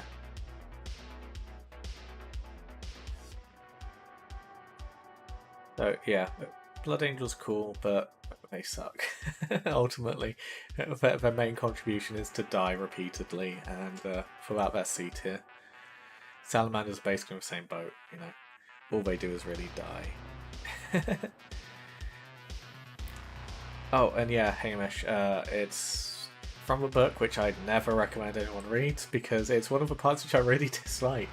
But yeah, during Reflection Cracked, the scene in which Fulgrim gives the Blade of Valir to Lucius, he basically does it because he feels like he no longer needs the sword anymore. Because he can just, well, as a Titan bears down on Finger Snap and just turn and just kill a Titan. He just does it. It's stupid. As yeah, apparently Fulgrim is that powerful of a psychic, he can just flesh change an entire Titan to kill its occupants. And he just does that. out of nowhere. And yeah, Tristan, so some little changes for today. A lot of people are being incredibly supportive and helpful, and actually over in the Twitch chat to try and help me get to a point where I can monetize Twitch, which will allow us to do some more fun things. It's just yeah. So, but a lot of people who are regulars on YouTube are being really, really helpful right now and hanging over on Twitch. So if you see responses on the screen above me, and you can't see them in the in chat, then yeah, that'll be why. And yeah, exactly. If he can just finger snap people into chaos spawns, including converting a fucking Titan into a chaos spawn, and why can't he do that to Primarch? Why doesn't he do that any other time ever? It's stupid. It's again, Reflection Cracked is an awful book, and I just choose to ignore it from my memory. And yes, yeah, just so many questions. Just so many questions raised by it. And hey Sorian, how you doing? Sorian, you'll be happy to know that a bunch of the lovely people who are normally in YouTube chat have joined you over on Twitch today to try and help me boost the numbers to reach affiliate status.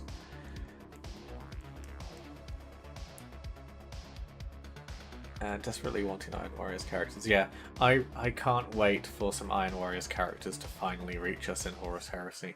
I want to see a Kroger model. I want to see that Cornate Iron Warrior. It will look so cool. Especially as he does play, spoilers, but, he is a relevant character who has importance. So it'll be nice to see him have a bit more an impact and have a model. Forex definitely needs a model. I don't understand why he doesn't. Dantiok needs a model. So yeah, there's so many Iron Warriors which need models, and I'm really looking forward to it because I do want to build an Iron Warriors army. One of the main reasons why I don't have an Iron Warriors army for Horus Heresy, despite them being the very first army I collected for 40k, is because of one of my closest friends, IRL. He normally goes by the name Perturabo online, has probably the largest Iron Warriors army I've ever seen, and a lot of the vehicles I painted in the past are actually just the ones for his army. Next time I play a game with him, I will take some pictures of the vehicles I painted from the commissions, because there's a lot of enamel, dirty grime and stuff.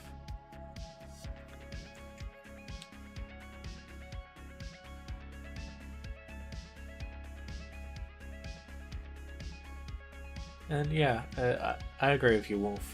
Yeah, Deliverance Lost was an okay book.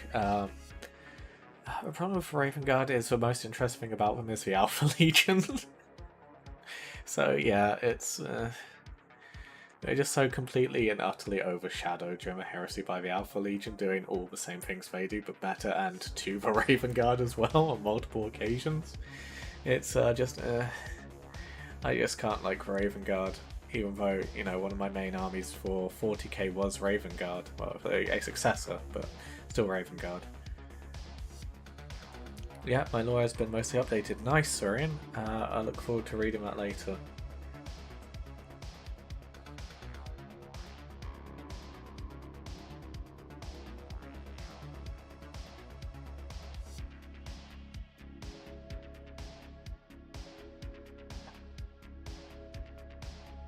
Yeah, I'd love to see models for Julius Caesar and Marius Verosian as well. I was like, honestly, I'm really surprised we don't, considering, we have the Cacophony, and we even have a Rite of War called Pride of the Third Company Elite.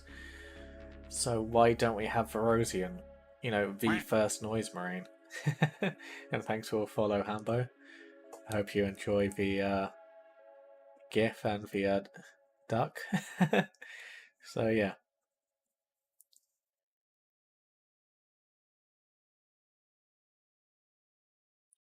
Wait, yeah, and yeah, nice. Ooh, my 3D printer's finished printing stuff. We'll get on to what the 3D printer's been printing soon, hopefully. Well, this weekend. And not to try and like fabricate hype, but yeah, we'll be doing some fun stuff this weekend. And you remember the Iron Hands being so sad and miserable that they make a fake golden ferret and worship a bit of sand? And cats eats duck. Yeah, but a duck will also eat a cat if it can. Ducks will eat anything. Yeah, they're kind of terrifying. And yeah. Yeah. I'm just very, very lucky in this case that I have the cat on my side against the scammer. So, hey. We've allied ducks and cats together to form one glorious army.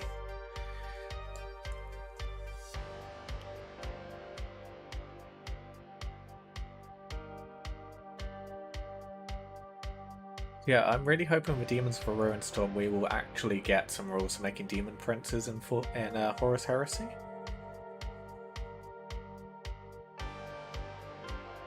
Because yeah, it would be nice to actually be able to do a Caseron model nicely. Hold on, Tuppy. You like EC but don't like sexualized models? Seems sus. I know, right? It's crazy. It's also if there's more to Slanesh and the Emperor's Children than sex. My captain's robe looks like fucking Santa. Okay, I need to see that, Saurian, so as soon as you can, show me.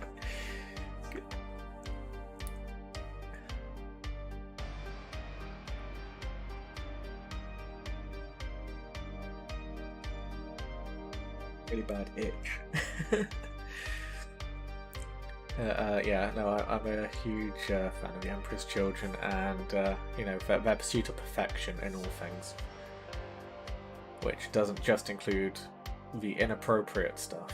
So, yeah. Right. Death Guard.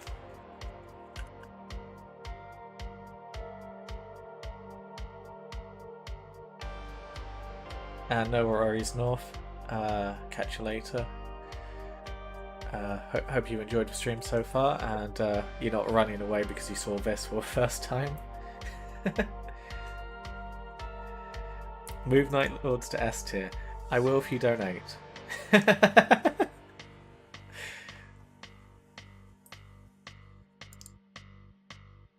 yeah, have a good one. I'm so tired of explaining to my friends that Slanesh is not just a horny god, but all forms of excess, especially in pursuit of perfection. Yeah, no, exactly. It's boring and tired, and it's why I'm really glad we're moving more towards the noise brain stuff again. And yeah, it's again also why I use the Palatine Lodge so heavily in my army, and why my Lucius proxy is part of Palatine Lodge and stuff as well.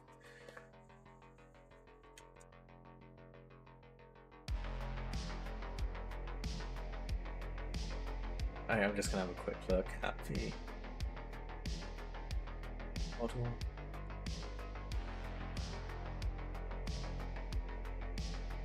I don't think I agree with you so much, Saurian, about it looking like Santa.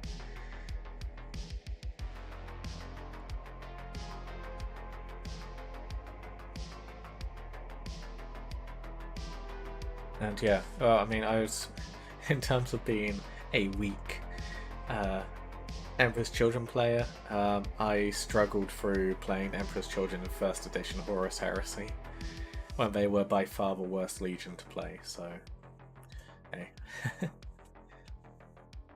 And yeah, the guy with the guitar, which I actually have on my desk. Look.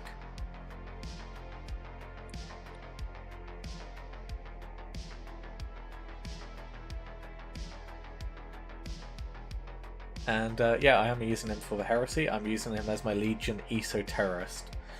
As soon as we get Demons of Ruinstorm, I think it's highly thematic and very appropriate to have the guy with the epic guitar shredding people with mind bullets and summoning Demons of Slanesh, which is the power of a traitor Legion Esoterrorist. So yeah, I use him as a psycho.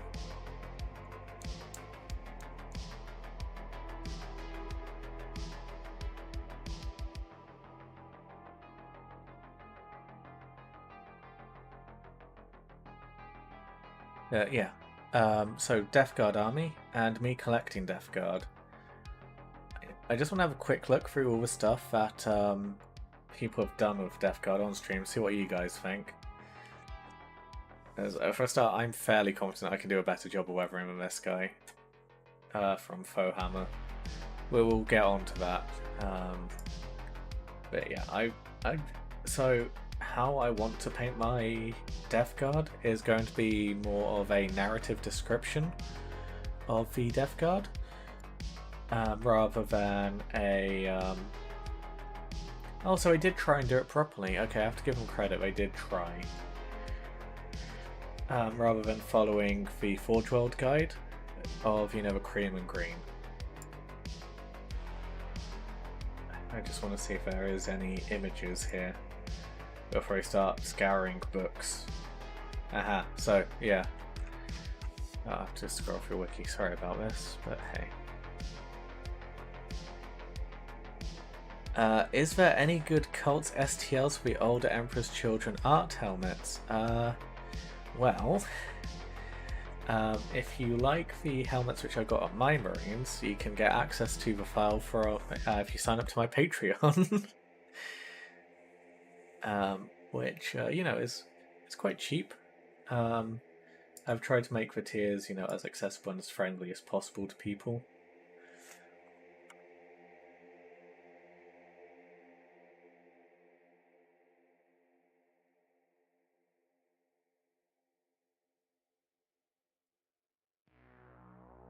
Of course, Patreon won't load up properly on my screen.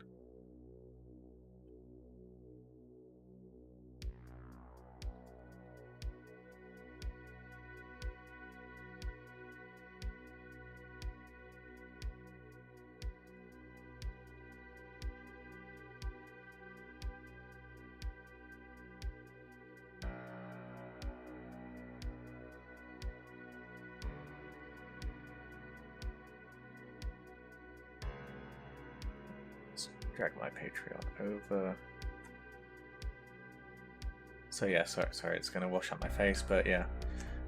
So yeah, it's like my Patreon tier is like, sorry to just do some casual shilling here, but yeah, you can actually join the Patreon at just a basic £1 a month, and it does scale all the way up to £10 a month, and you do get appropriate tiers on Discord, and that's where the certain stuff is on Discord as well.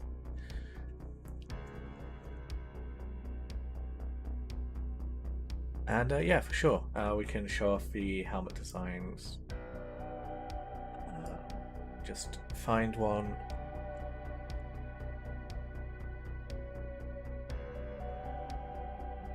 The background I will get.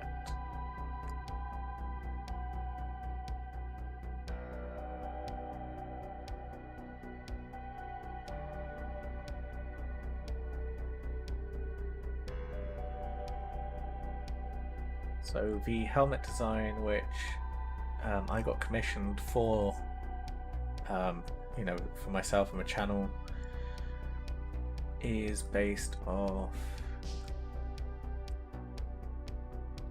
Oh, where is it?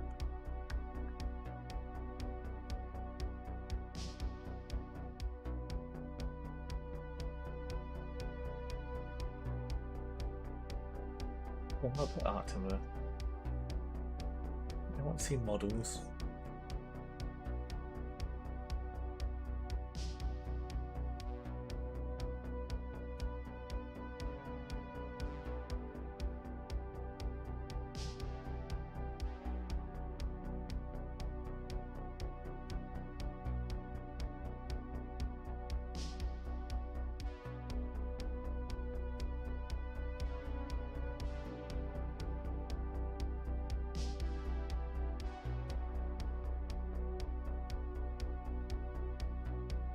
Using that as a filter will probably show us. There we go.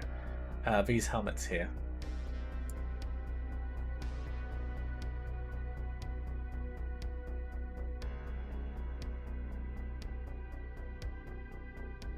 And I'll just find the STL file on my computer.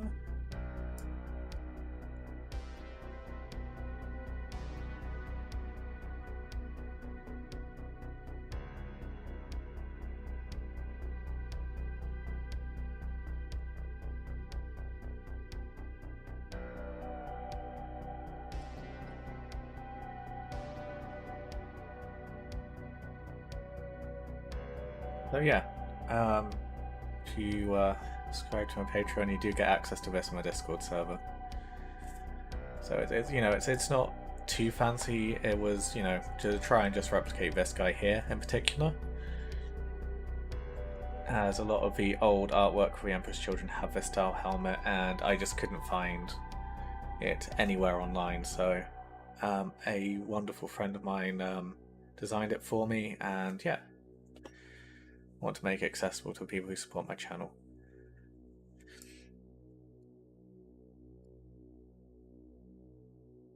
And yeah, this does fit on Mark 6 Marines, and you can obviously scale it as well.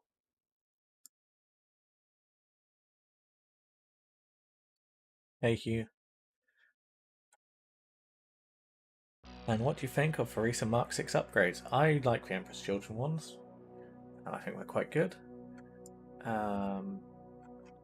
Please get back to their page.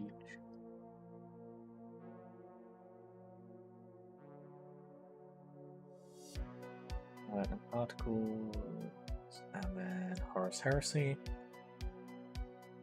Hey Hugh, how are you doing?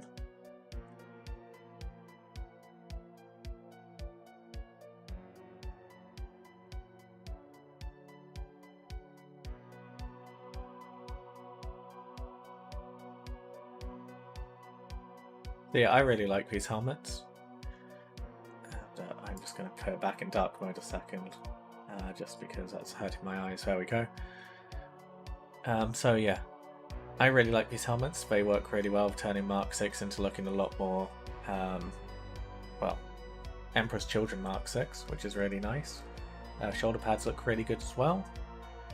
I only like Sergeant type heads from Mark 6.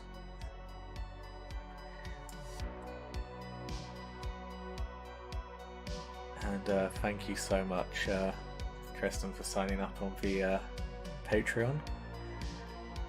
As people now on there, I will actually start putting messages and posts on there for people to access. But yeah, if you've linked your Patreon to the Discord server, there we go.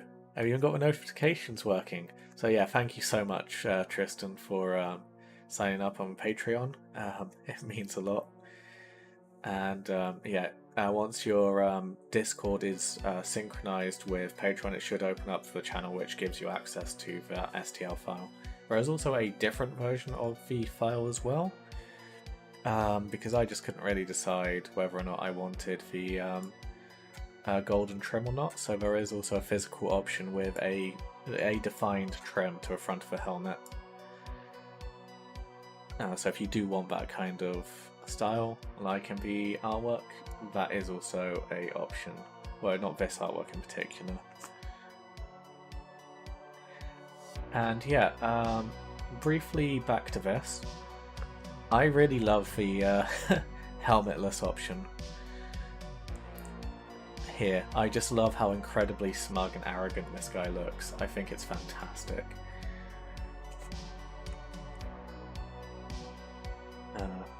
Right, let's move me over now. Boop. There we go. So yeah, I think the Sergeant... Oh, I need to point that way now. It looks really cool. I really like him. I love how smug and arrogant this guy looks. And also just the sheer volumes of confidence he has. But I also, yeah, like everyone agrees, but this helmet is really cool.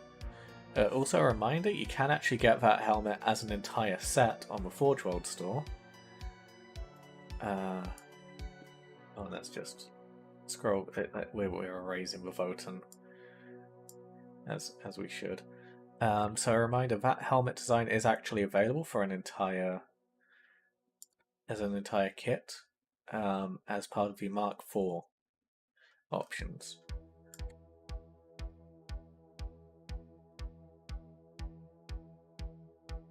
If you want nothing but that Sergeant helmet, it's here. It already exists. I need to move myself over again. Nope. Not Kofi. There. No. Come on. There we go. So, yeah, the head options already exist. This is a Mark IV upgrade. You'll see on some of my boys, to reach them, I think.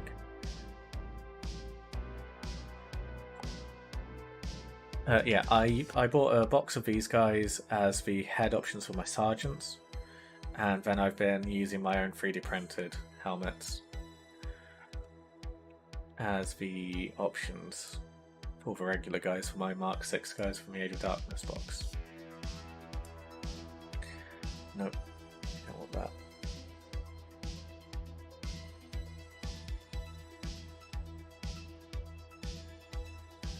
So yeah, I have this helmet on my Emperor's Children.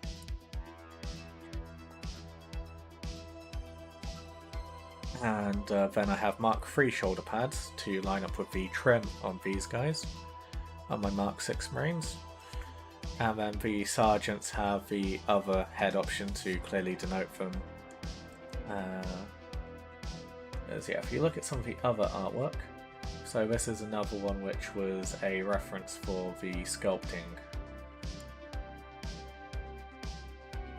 Oh wow, that's such a low resolution version, but you get the idea. You can see it has this tiny little lip on it.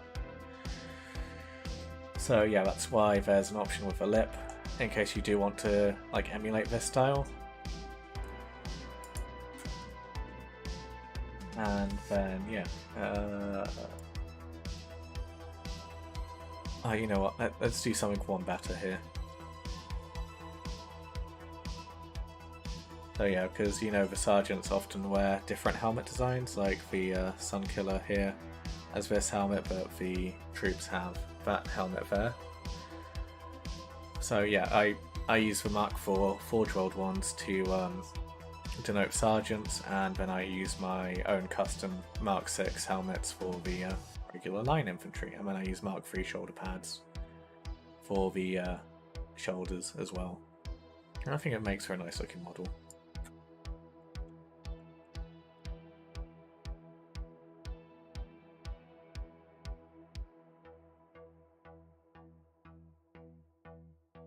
And just posted some hazard stripe action and work in progress. Nice. Let's have a look.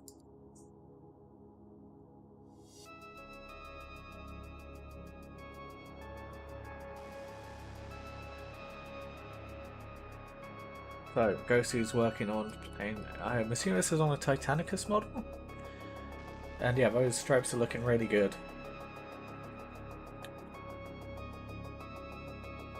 Yeah.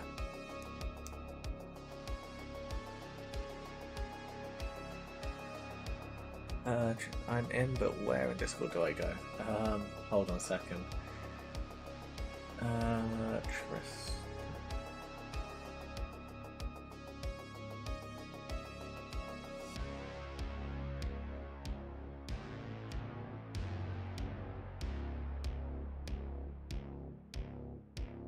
Tristan, it looks like I haven't set the Discord permissions properly.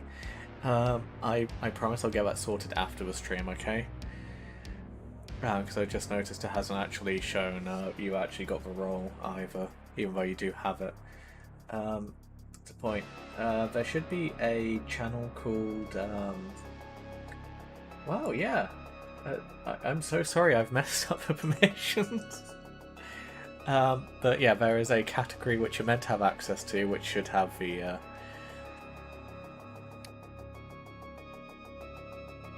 No, it shows that... I am so confused here.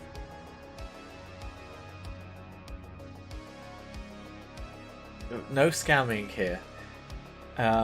If G is around, he can confirm that the channels do exist. Because, yeah, G does have access to the channels. Because, yeah, if you donate through Ko-fi as well, and you link your account to your Ko-fi account, you should be able to get your special role that the same as G does, which will give you access to other parts of that category as well. The ones for the STL files is locked behind Patreon though.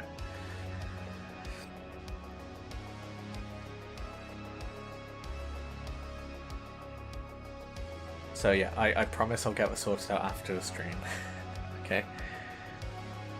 One thing I will note is if you're printing out the heads for your Mark 6 Marines, you need to scale them down to, I think it was around 89%.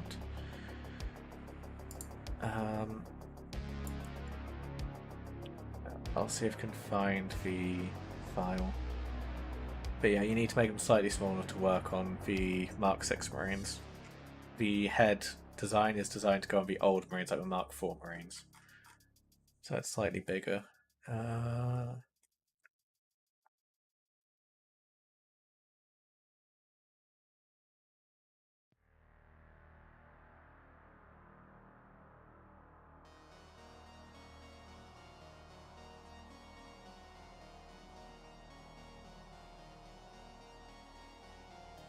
But yeah, I'll get that sorted. Oh, I feel bad now. But yeah.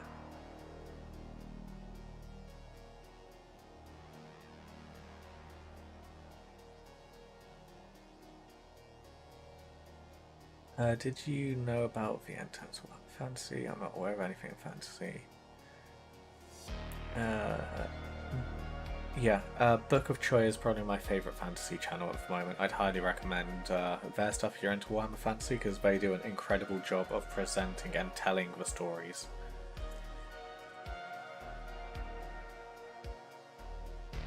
And yeah, I enjoy Italian Spartacus's content. I've talked to him on several occasions. He's a great guy.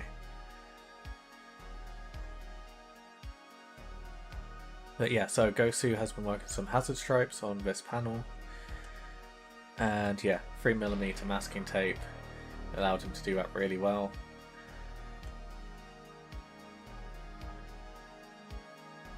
And yeah, you did say this was this for Titanicus? I'm going to assume it is because I don't recognise the panel and it looks quite small. But yeah, you've done an excellent job with these hazard stripes.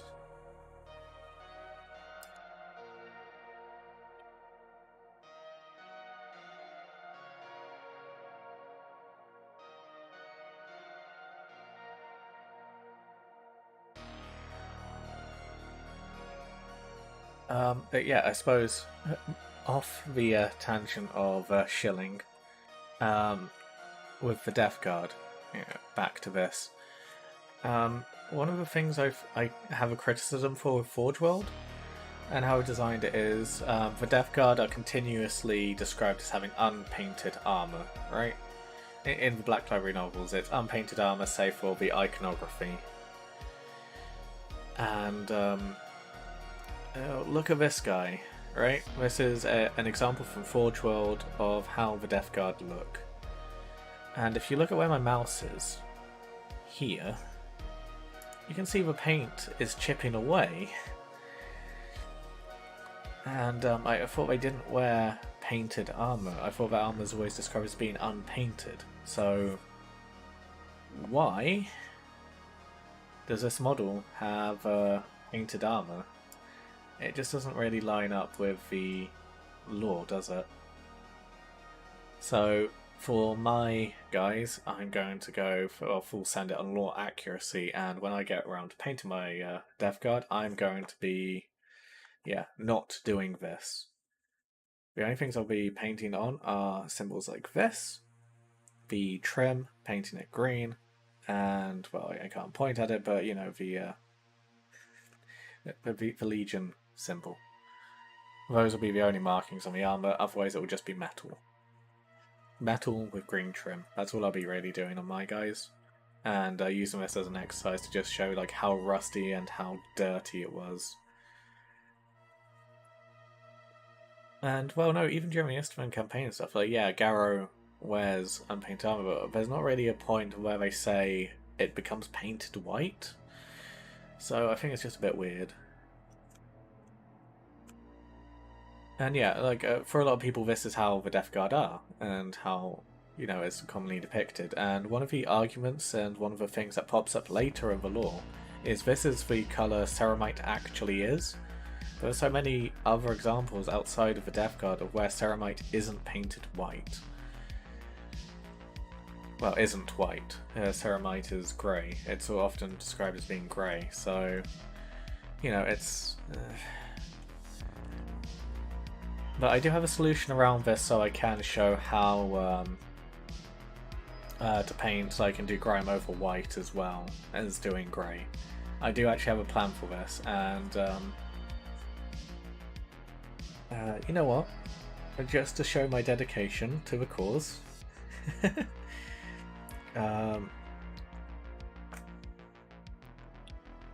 so I'm not scamming you guys. I need to log into some stuff first. So bear with me a moment. Let's have a look at this incredibly handsome gentleman. That guy. And yeah, just give me a moment.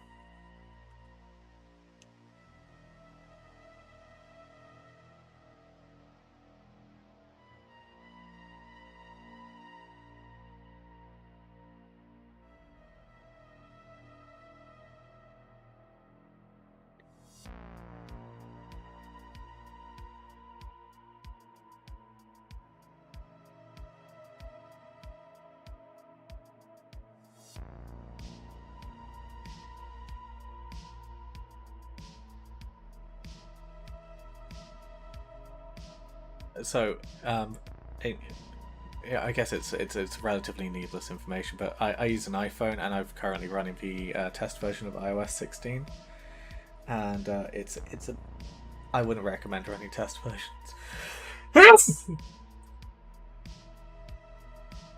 There's a reason why Apple, does the whole wait until it's actually ready kind of thing.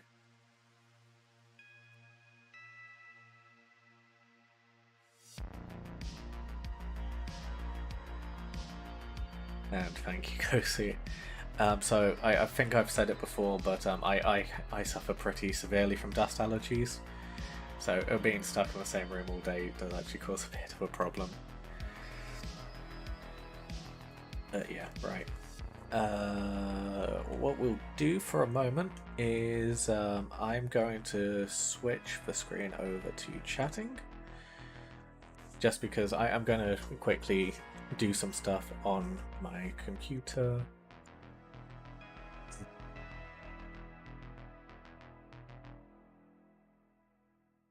I need to log into some details first.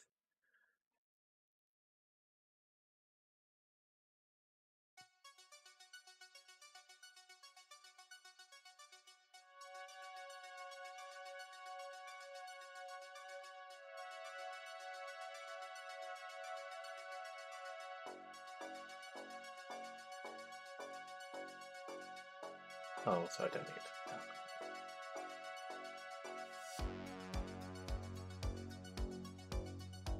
that. Okay, maybe I do need dark mode on this.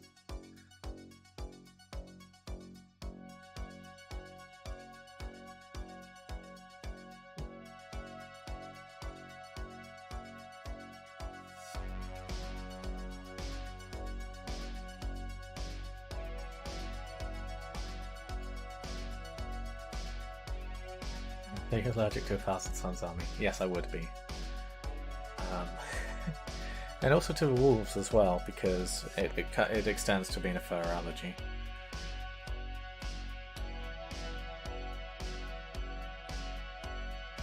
Okay, right. So, not sponsored by these guys, but this is the hobby store I buy all my stuff from. This is Imperial Games. They're wonderful guys. Not sponsored again. And they also have very good deals and stuff.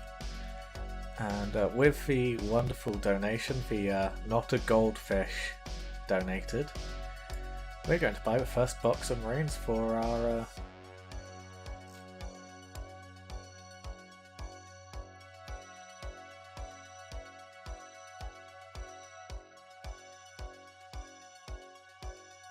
Okay, so I will be buying a box of Mark III Tactical Marines. And I will be painting these up as Death Guard. Again, thank you so much to whoever is not a goldfish for donating on Ko-fi. And yeah, I will be buying these Mark III Marines and painting them up as Death Guard. I was going to do a whole, dramatic thing of buying these on screen, but I'm going to have to go into a fucking store to buy them because I can't buy them over through the website. And I guess this is kind of doxing myself to a degree, because I live close enough that I can actually travel to these guys to buy miniatures, and yeah, I will be doing that, buying these.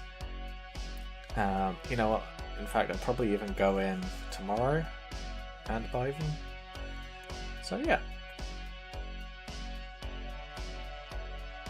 This will be a thing I'll be buying tomorrow. Thanks again to the insane generosity of the goldfish, or not a goldfish. Yeah, I'll be buying these and painting them up as Mark III.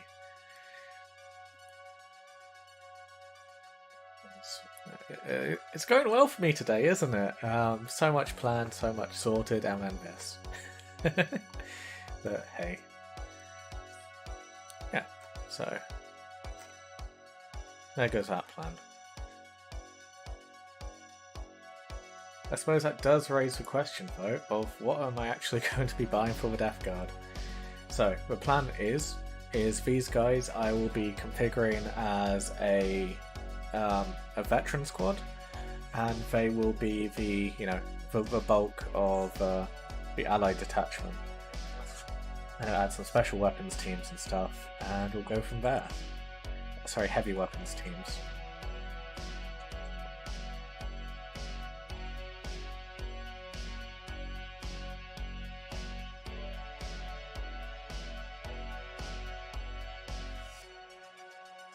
Well, I'm having a look at it. I'm not sure I'd... Maybe I'll just run these guys as tactical marines, because I'm not sure there's any real point to running them as veterans.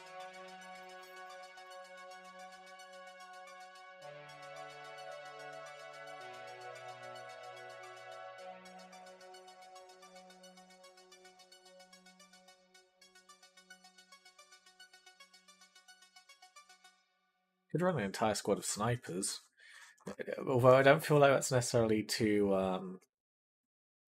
lore accurate, is it, to have just a 10-man squad of snipers? What do you guys think?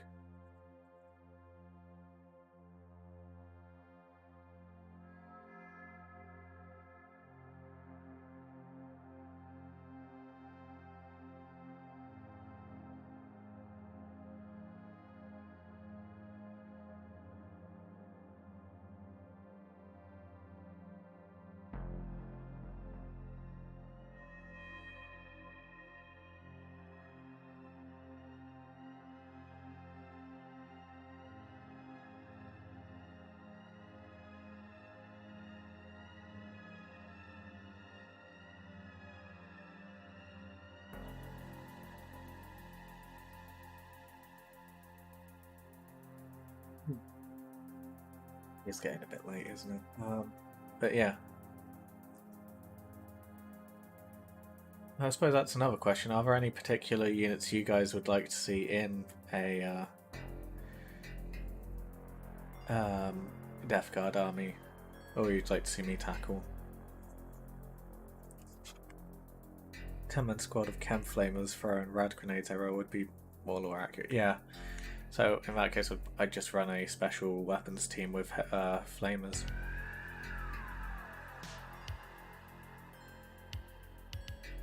And yeah, exactly. Snipers are a good idea, but as part of a Death Guard army, is that necessarily something you guys would consider part of a Death Guard army?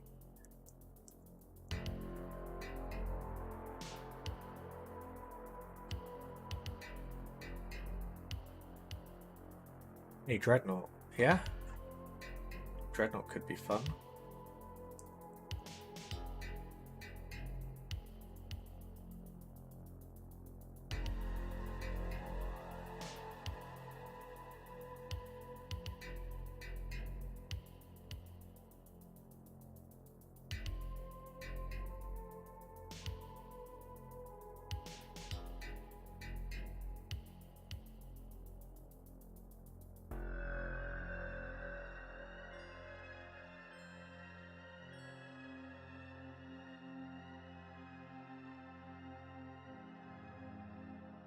Well, I suppose that's another question. Would you guys rather see a Leviathan Dreadnought for the Death Guard, or a Contemptor Dreadnought?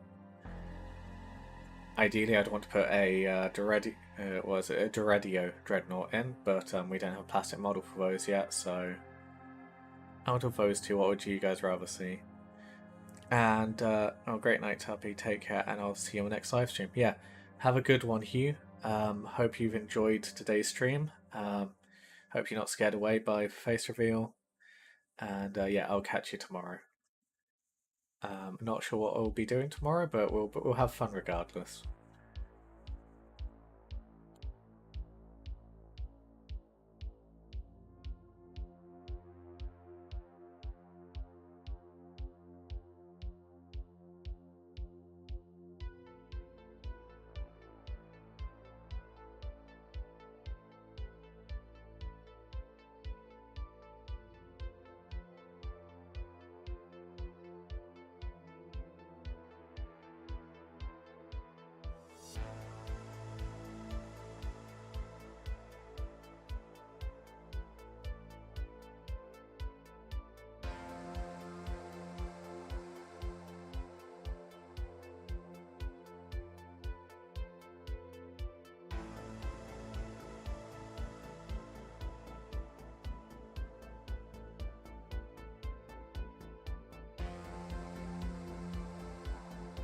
Also, how are we going to build a character for the Death Guard?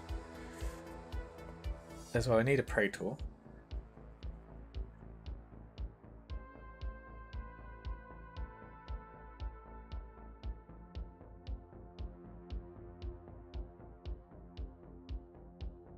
There's also, we could just run a caster Ferrum Dreadnought. You know, a regular boxy Dreadnought as well, and shove a heavy flamer on it with the Alchem Flow flamers.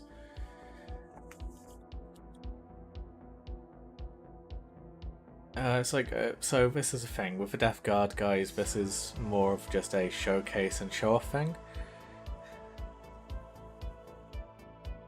So, yeah, it's more of like well, because it's also mostly going to be, to put it bluntly, it's mostly going to be from donations that we buy these units and stuff. So, it's mostly up to you guys what you'd like to see. Leviathan range is closer than firepower, right?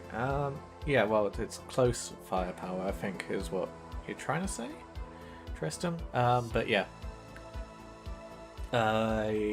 Leviathan would be fun for a mix of range and close combat. I'd give it a Graviton and a Claw, on the other hand. Contemporary Leviathan is more accurate with Phosphex, yeah. Depends on points you wanted, and thank you, always will. I also did join the live stream, and this really is not very scary to me. Good. And hey, Doyle. My phone ran out of charge as you were mentioning iPhones. Well, I am an Apple technician, so... no, I don't have any cyberphagic powers. I can't sabotage your phone. And thanks, Hugh.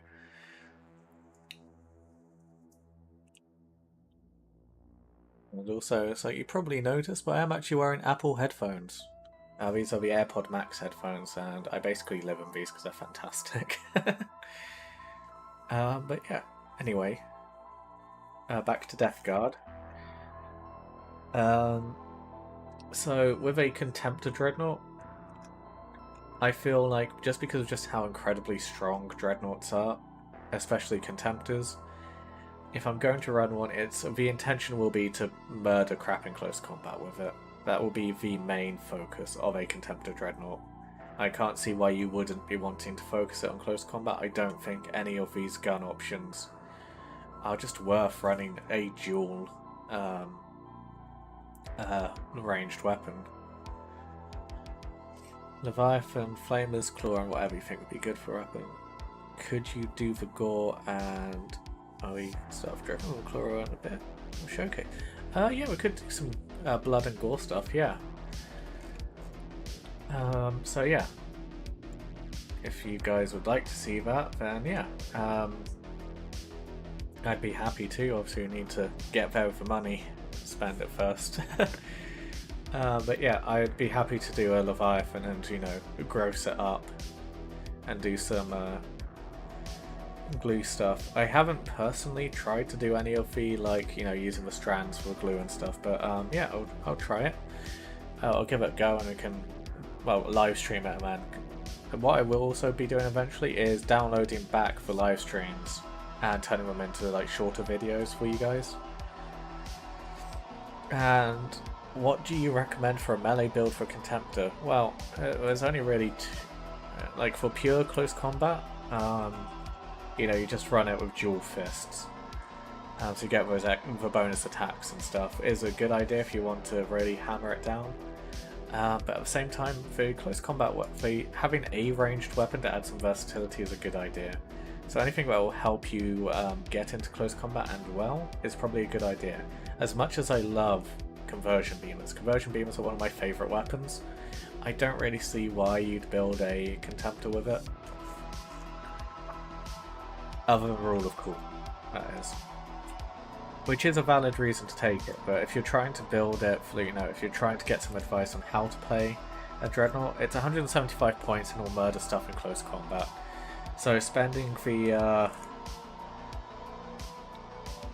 20 points to make it almost a 200 point model to have a long range weapon which encourages you to sit at the back of the map with something that could realistically kill a Primarch doesn't really seem like a good idea to me personally. So yeah, anything that works on shorter ranges.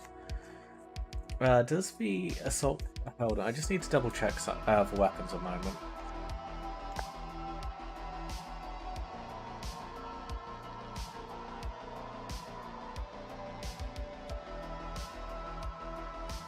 I quite like how eerie this music is. It kind of fits a discussion about heresy. Kara's assault cannon. Rending 6. So the Kara's assault cannon is an okay choice. Bolt cannon costs nothing.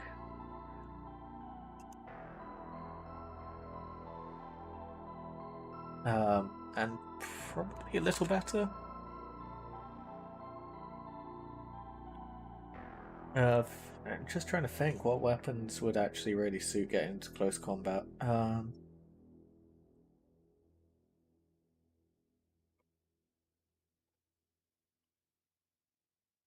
Gravis auto cannon.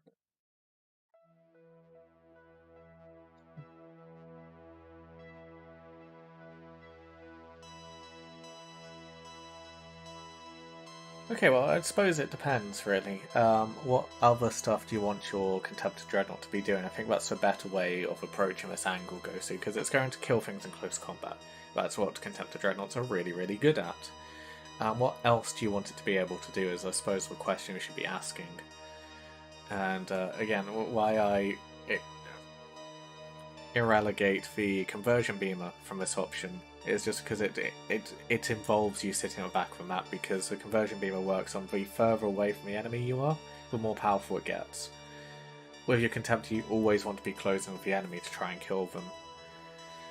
So all the other guns are a lot more useful because they all don't have a minimum range or don't get stronger the further away you're getting. So it depends what else you want your Contemptor to do as to what the other weapon should be. If you want it solely for killing in close combat, then just 2 fists. That's all you'll need. If you want it to be able to also shoot at tanks, then, you know, maybe the melter gun might be a good idea. Or maybe a plasma cannon if you want weaker vehicles. Las cannons are okay. My Age of Darkness one has las cannon. So yeah, it depends. Yeah, and I think for my one, for the Death Guard, if we do go down a Contemptor route, I think I will probably give it Volkite, because I feel like Volkite lines up a bit nicer with the Death Guard. So Volkite dual field.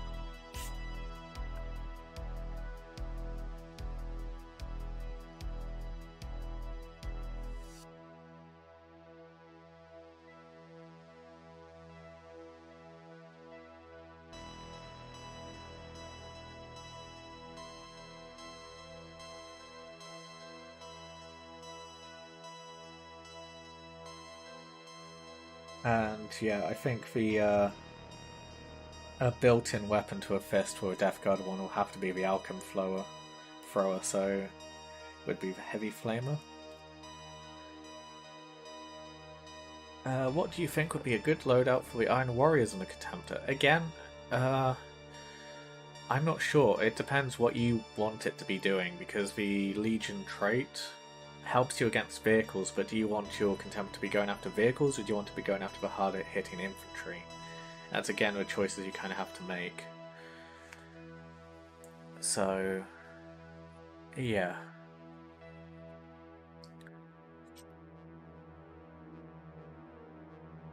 How does the targeting array work? Can I only shoot at planes with or jet bikes and other flyers? Let's have a quick look at the rules for it. I'm going to have to slope off. Hope the rest of the stream goes well, Nightle. Have a lovely night, Hambo, and thank you so much for chilling over on Twitch today. Hopefully won't have to do too many more of these streams where I have to kind of like encourage you to go to one or the other. But yeah, thank you again for putting the effort and, switching over to a different platform to try and support me. It really does mean a lot, even if it is just as simple as a different URL.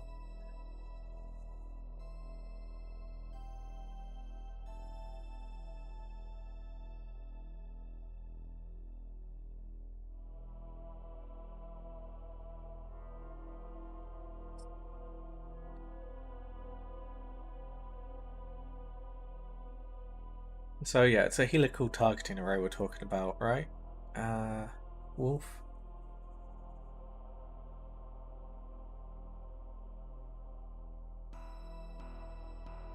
So yeah, when you turn the helical targeting array on, you cannot move until you turn it off again, which you have to do at the beginning of your next turn. So whilst it's on and you're static, you can use the interceptor and Overwatch reactions, which is fine. And the controller player may choose to use the Skyfire special rule when shooting attacks made of this model. You ignore Shrouded.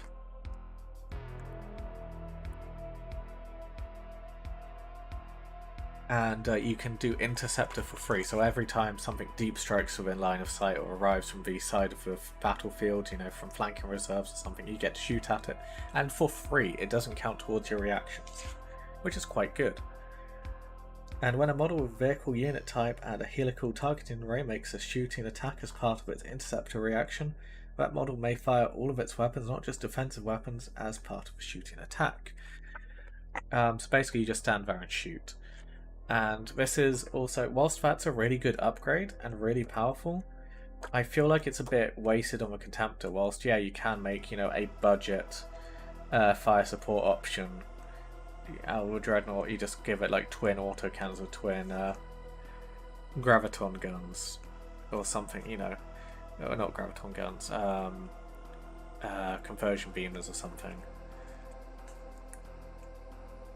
I feel like you may as well just put those points into a Doredio Dreadnought, which is why it has that thing built in. So let's just quickly go over the point difference here. So let's hypothetical situation. You're trying to build a fire support Contemptor Dreadnought. It's 175 points. And you want to give it twin weapons. Let's say you're doing this because you just want to delete things that come onto the board. So you go twin las cannons, right? So that adds in 40 points. So you're 175 points. It's now 140. It's now 215 points. 225 points of the Helix array. And let's say you want to add in the Havoc launcher as well, just because you really want to ruin someone's day. It's 235 points from the model. Or you can take a Doredio Dreadnought, which is 205 points, and you can upgrade its weapons to the superior heavy las cannons that has. for 225 points, and it already has a superior missile system. And what you're losing out on is initiative. But then this is a fire support mech. Basically, you're not going to be throwing this into close combat. Oh, and a inch of movement.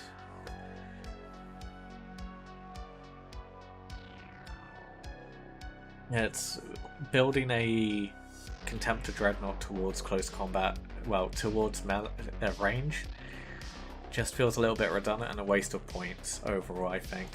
It's not where the strength of the unit is. So whilst you can, and it's the best way to make a plastic fire support platform, I feel like it's a bit of a waste. And I'd suggest just spending the money on a Duradio Dreadnought from Forge World, or just waiting out for a plastic one from Games Workshop. Okay, let's have a quick look.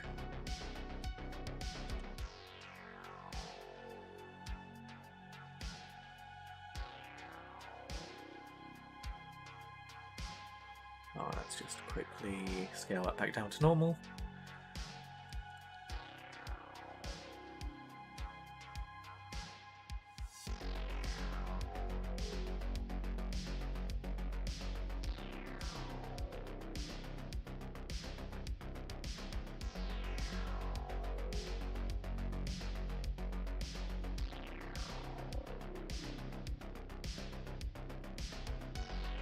And yeah, a Duradio Dreadnought is £45 for just the body. You need to buy the weapons separately. So let's do for one I suggest at 225 points.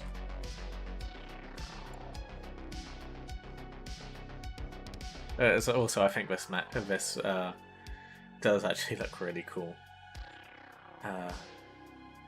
As well, I really like this whole fire support mech. I just think it looks ridiculous, but then also really cool at the same time.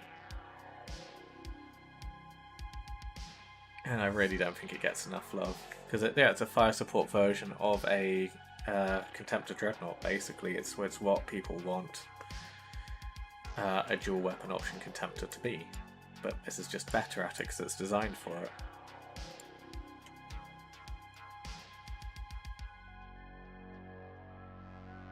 Yeah. And there's different weapon options. So you have the autocannons, you have the plasma cannons, and you also have the las cannons as well. There we go.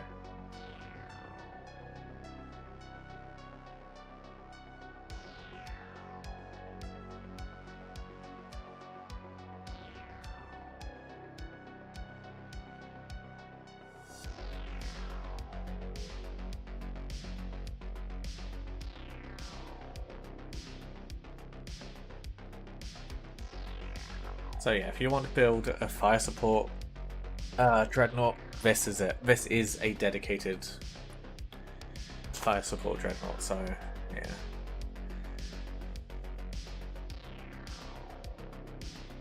One camera, be consistent. I just don't like the main body itself. Kind of looks like it's inspired by a Wild Titan. I can kind of see it. For me, well, we need to go back to the main Dreadnought for a second here, because it reminds me of something else, especially if you don't give it its missiles. And this is one of the reasons why I think Games Workshop are very lucky to be in a situation where they're taking competition from a relatively lenient company.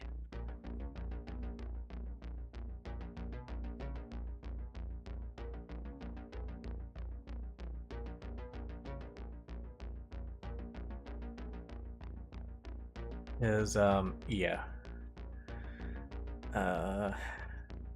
They basically just stole the Jaeger mech from BattleTech and then just flipped some of the proportions. So on a Jaeger mech, for some strange reason, the cockpit is notably concave, and caves in and like slopes into a mech for some reason. It's a bit weird. You know, but hey, it works. It's a mech, and yeah, you notice it has these two massive gun arms on either side of the cockpit, and two guns in the middle as well, underneath the cockpit. And it has this weird convex shape to its front, which is fine. But the Doredio has two guns on either side of its cockpit, and two little guns down here. But instead, it's ridiculously convex and pointed at the front. And yeah, Vera is a lot of inspiration.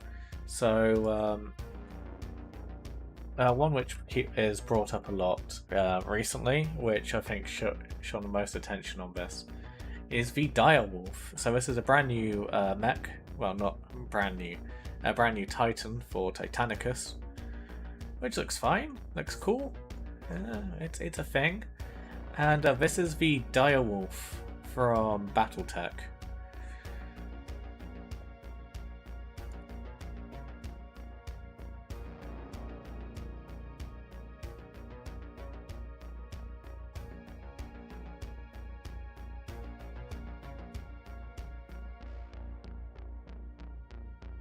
So yeah, even now, there is a lot of coincidentally similar models in the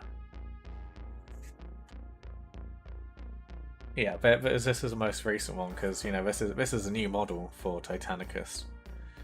The Direwolf is one of the older mechs in the BattleTech universe, but it doesn't stop there as well. So here's the old model for the Direwolf. Again, looks rather similar to it. And you'll notice like this kind of style is really popular to Games Workshop. So let's have a look at the Space Crusade. Dreadnought. Yeah. So I think a lot of us are kind of familiar with this one, yeah? This is a mech which, well, a Dreadnought which older fans will be familiar with. And I think it's shown up a couple of times in some memes as well.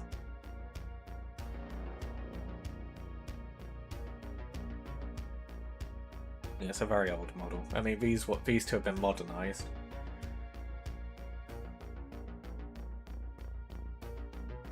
Yeah, I think some of you may be able to guess where this is going if you play BattleTech.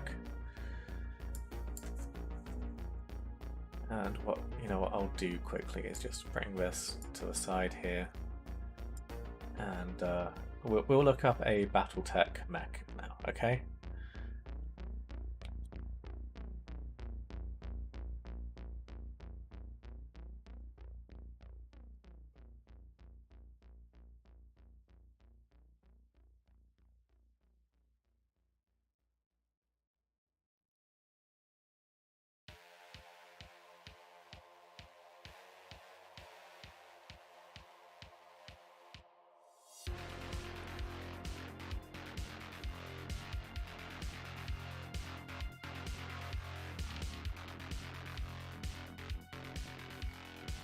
And yeah, it's also where the Robocop robot mech comes from as well.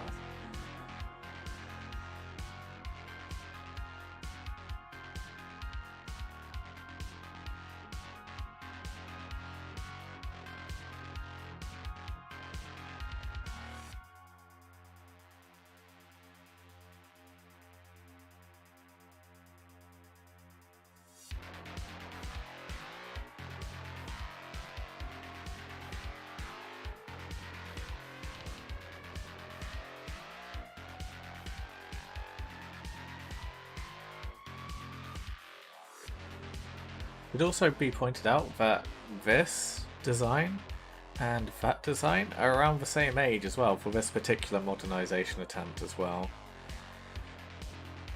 And no worries, hope the stream has been good. Just got done doing character creation for the next D&D session. Awesome! So yeah, we were just going on a little bit of a tangent of where Games Workshop has kind of copied other things in the past.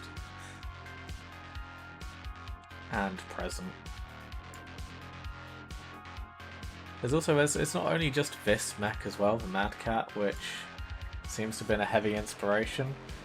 And there's also the Champion as well, which I think inspired a lot of, especially the older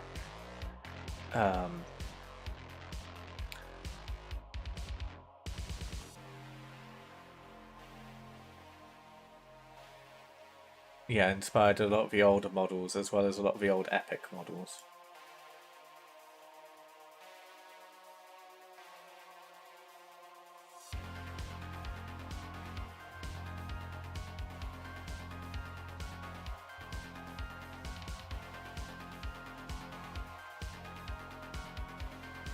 As this model represents, Battletech is old. And Wolf, no worries. I hope you had a lovely time here today, and hopefully we'll see you tomorrow or whenever you're next able to hop into stream. Yeah, it's good to have you around, and thank you so much for hanging around on Twitch and helping me grow over there as well.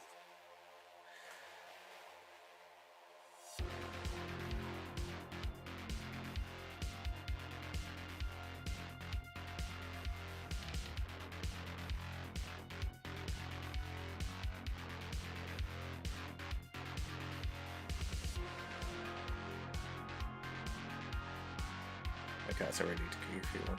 But yeah, tangential notes aside, the Deredio Dreadnought is an excellent fire support mech.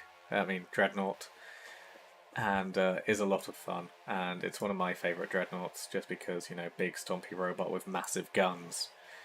Just look at the size of those guns. And yeah, I think it really doesn't get enough love.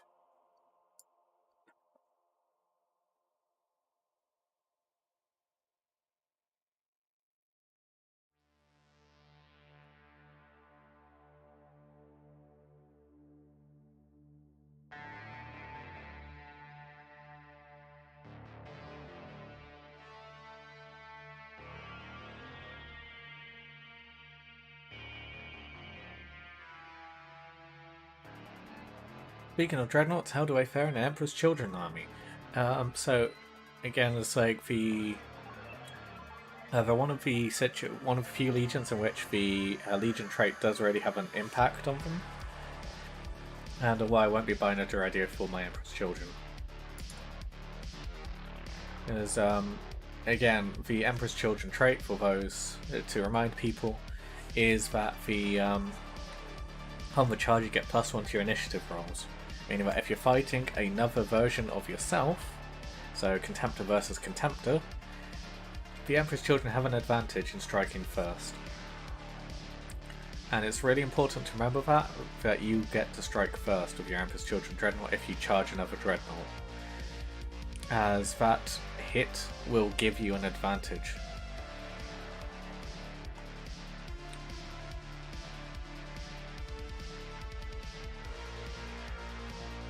So yeah, you want to play Dreadnoughts aggressively, and I think the Emperor's Children Dreadnoughts actually do really well here.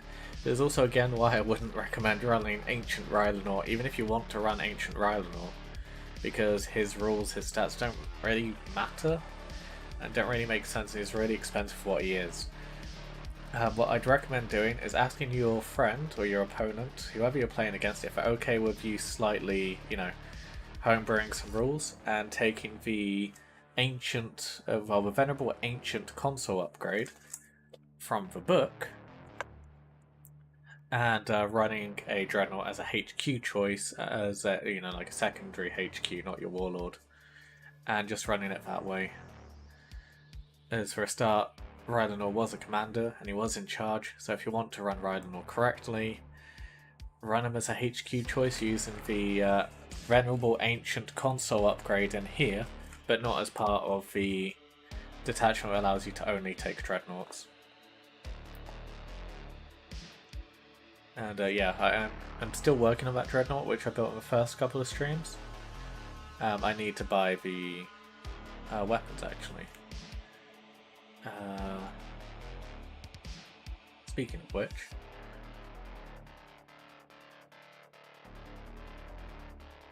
God's sake, as well. I have to go into store to buy these.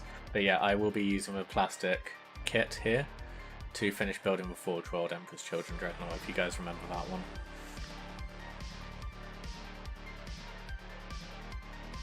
And I need to take a quick break to refill my drink and get some snacks, so I'll be back in a moment.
Okay, I am back. So, doesn't look like I really missed anything in chat, which is good. Oh, and ear reveal. That'll be the last time you ever see that. So, yeah. I'll be picking up close combat, well, the melee weapons and close combat arms for my Forge World model. I'll be putting those on.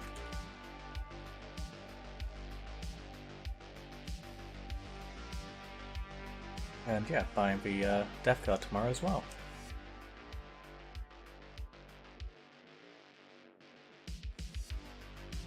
So what's everyone up to at the moment?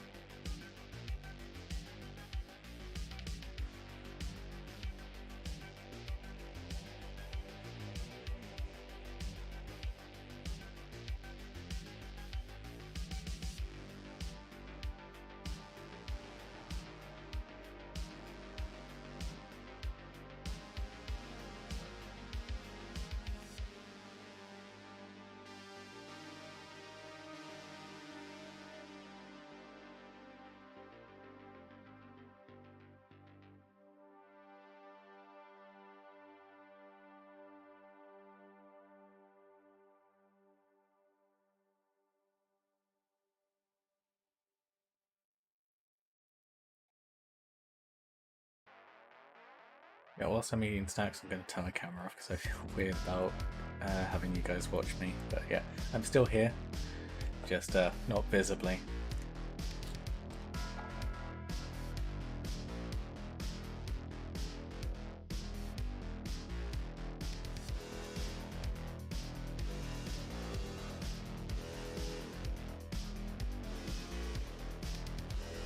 And nice, James. What characters are you trying to find inspiration for, or descriptions for?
Yeah, that's fair. Yeah, what are you planning to do with the descriptions once you got them? Are you planning on making any models out of them, or?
I return.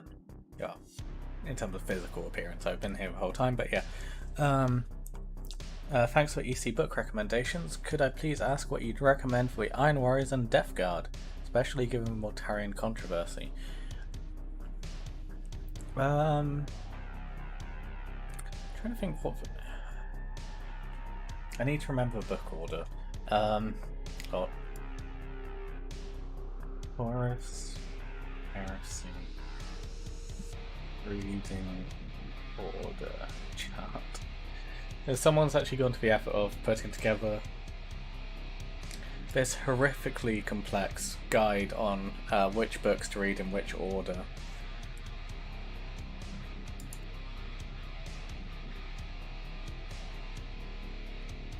For which legions. It didn't play at all nicely with this, so I'm sorry, this is going to get very bright for a moment, so look away for a brief moment.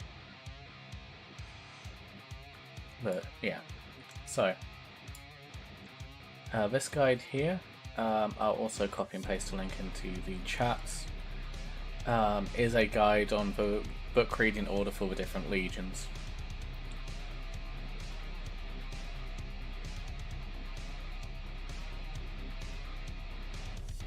So, especially if you're going into Death Guard, you want to read Flight of the Eisenstein. So the book reading order, as kind of suggested by the community, is first Horus Rising, then False Gods, and Galaxy in Flames, then Flight of the Eisenstein. If you want to read about the Death Guard, this is very important as well, because Death Guard are in the 4 books as well.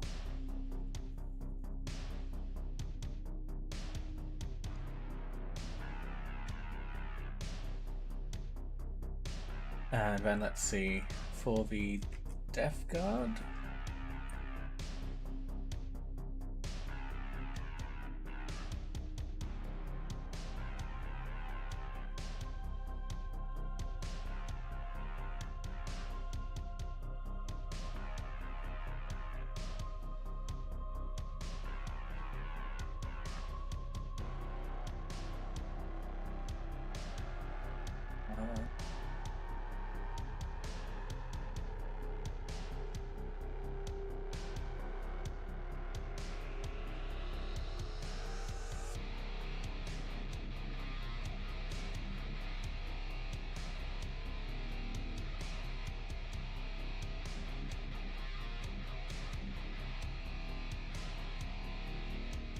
does not have Iron Warriors or never mind, this won't be too useful.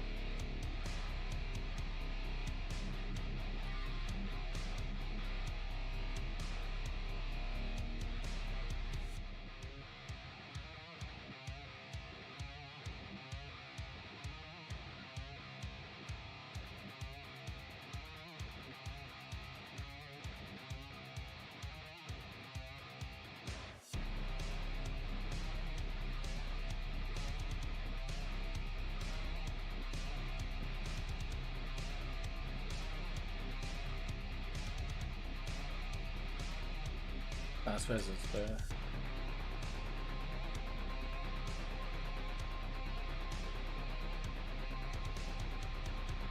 Yeah, I'll throw this link in the chats, but I don't think it'll be necessarily useful for this current question.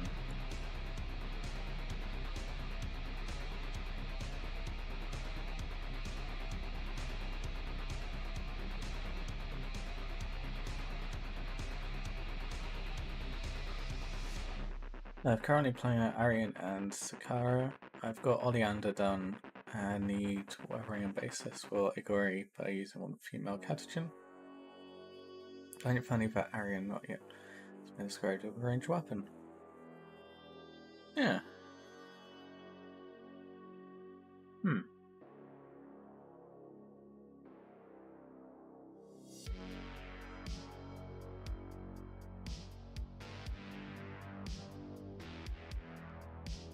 Good point.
Guys, I'm really not sure which order you meant to read the Death Guard in.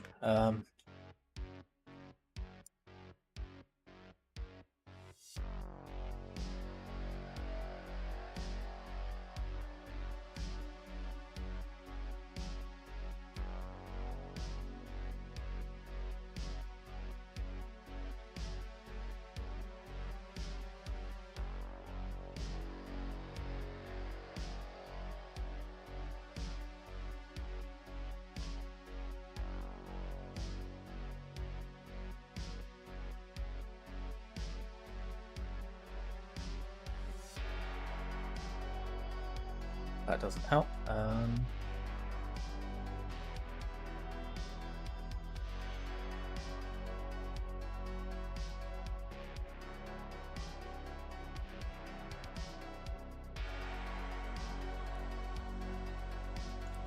Okay, well, okay, these 3 books seem to be the correct order.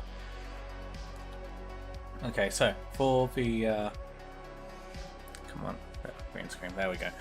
So for the Death Guard, you want to read well, the first 4 books, and that includes Flight of the Eisenstein, then Vengeful Spirit and the Buried Dagger. And then there's some couple 40k ones which add greater flavour and context as well, but they're not too important for the Heresy.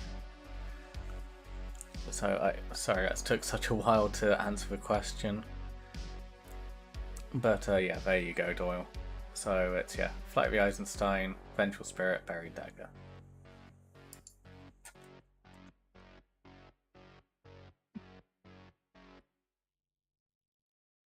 So again, to use this, your reading order for the Death Guard is Horus Rising, False Gods, Galaxy Aflame, Flight of the Eisenstein, Vengeful Spirit, and the Buried Dagger. Although, I'm not sure if I'd recommend skipping straight to Vengeful Spirit, as there's a lot of stuff that builds up to that book, which you'll probably get lost in greater context, so maybe skip that and go to a Buried Dagger.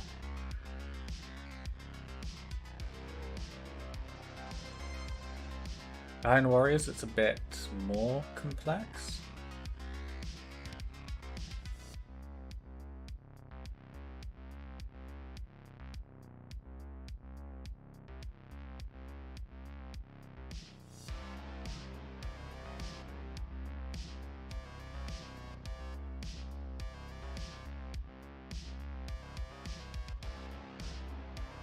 Hopefully someone's put this in order.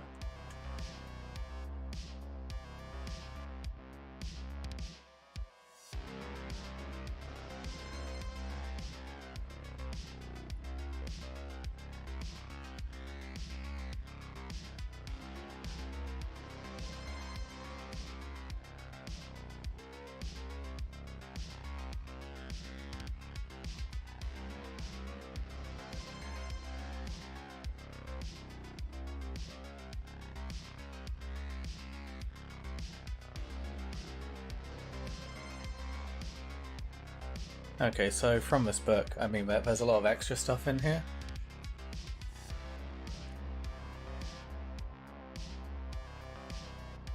It is. Trust me, it really is. So, Stone and Iron, Perturabo Primarch novel, Age of Darkness, The Iron Within, Angel Exterminatus, then the Talon Anthology, and then First War, and then there are a lot of other stories.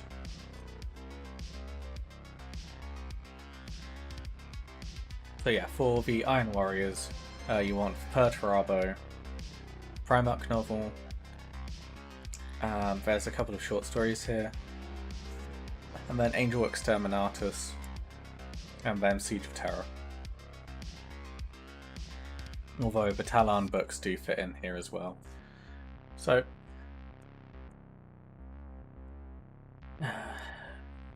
Horus Rising, False Gods, Galaxy in Flames. You probably already read Flight of the Eisenstein because you're doing Death Guard. Then you want to do Angel Exterminatus, then Talon, which was...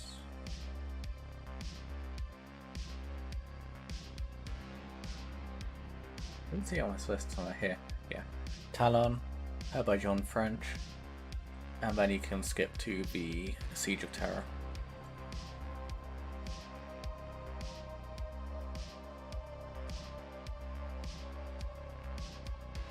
And I guess to put in summary, you find most of the love and interest generated for Kroger in this book.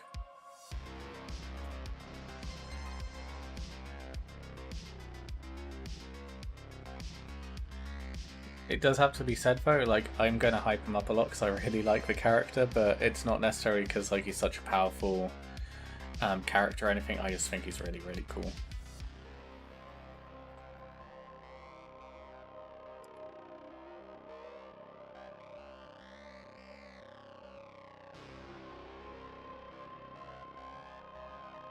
Been wearing his headset for a really long time today, so like he's got a bit itchy. Sorry about this.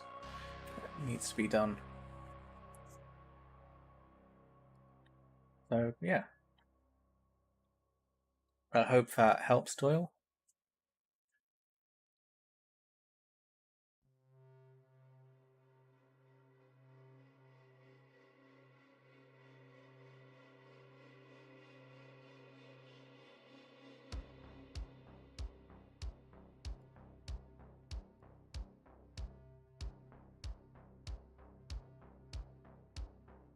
Yeah, and Forex just looks really cool.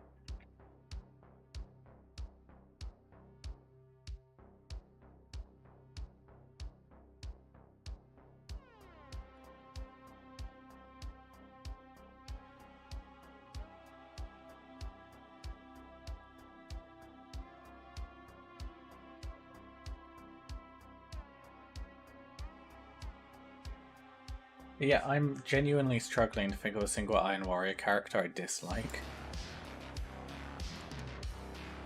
But I like Forex. I like Kroger.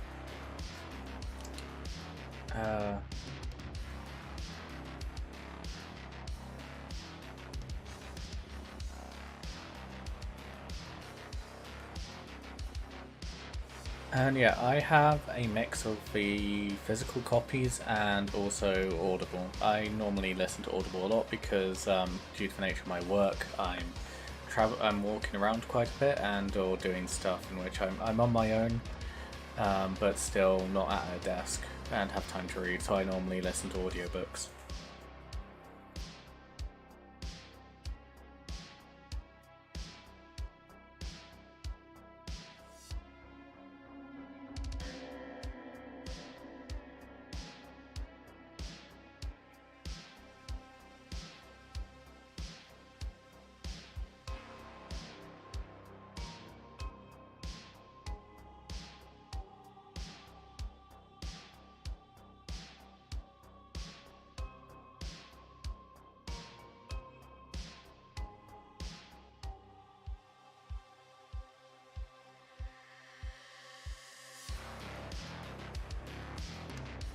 Well, I think I might do, guys, after I've done this little Death Guard project, is I'm probably going to just do a poll, and we'll just basically cycle through all the legions until I've basically done a little force of all of them, if not at least a character.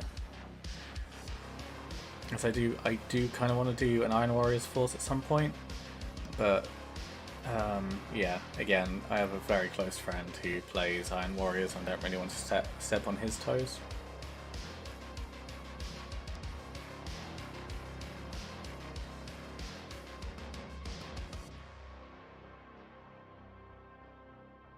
And a way around that would be if I did a Loyalist Iron Warriors force, but I really don't want to do that.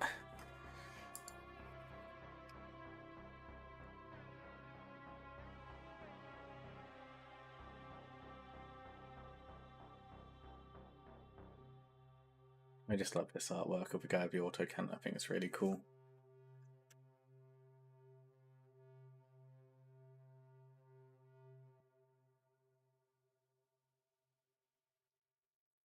Yeah, to be honest, lads, I think I'm going to wrap up the stream now. It's been really lovely and really enjoyable. And I hope it's been helpful and you guys have enjoyed the face reveal. I guess this is going to be a thing now. I'll work on tweaking colours and stuff and getting it sorted and prepared a bit more. But yeah, hope you've had a really enjoyable stream. If you're on YouTube, remember to hit the like or dislike. And yeah, as always, all of these streams get uploaded to a YouTube channel. And if you're on Twitch or YouTube, remember to subscribe or follow. It really helps out a lot. I'm trying to grind away towards affiliate or monetization on YouTube. It doesn't have a glamorous name there. And yeah, if you want to support my channel, like people have been so generous to do so, Ko-fi, or if you want to support on a more regular basis and have access to the STL files we talked about today, you can follow me and yeah, become a member on the Patreon. And finally, if you want to hang out with me more, talk to me more, or talk with everyone else in the wonderful chats that we've got going today, then head over to the Discord server. And if you need answers or any questions about Horus Heresy in any regards, I am more than happy to talk about it over there as well. So have a lovely evening, or night guys, or morning in some cases, and I'll catch you tomorrow.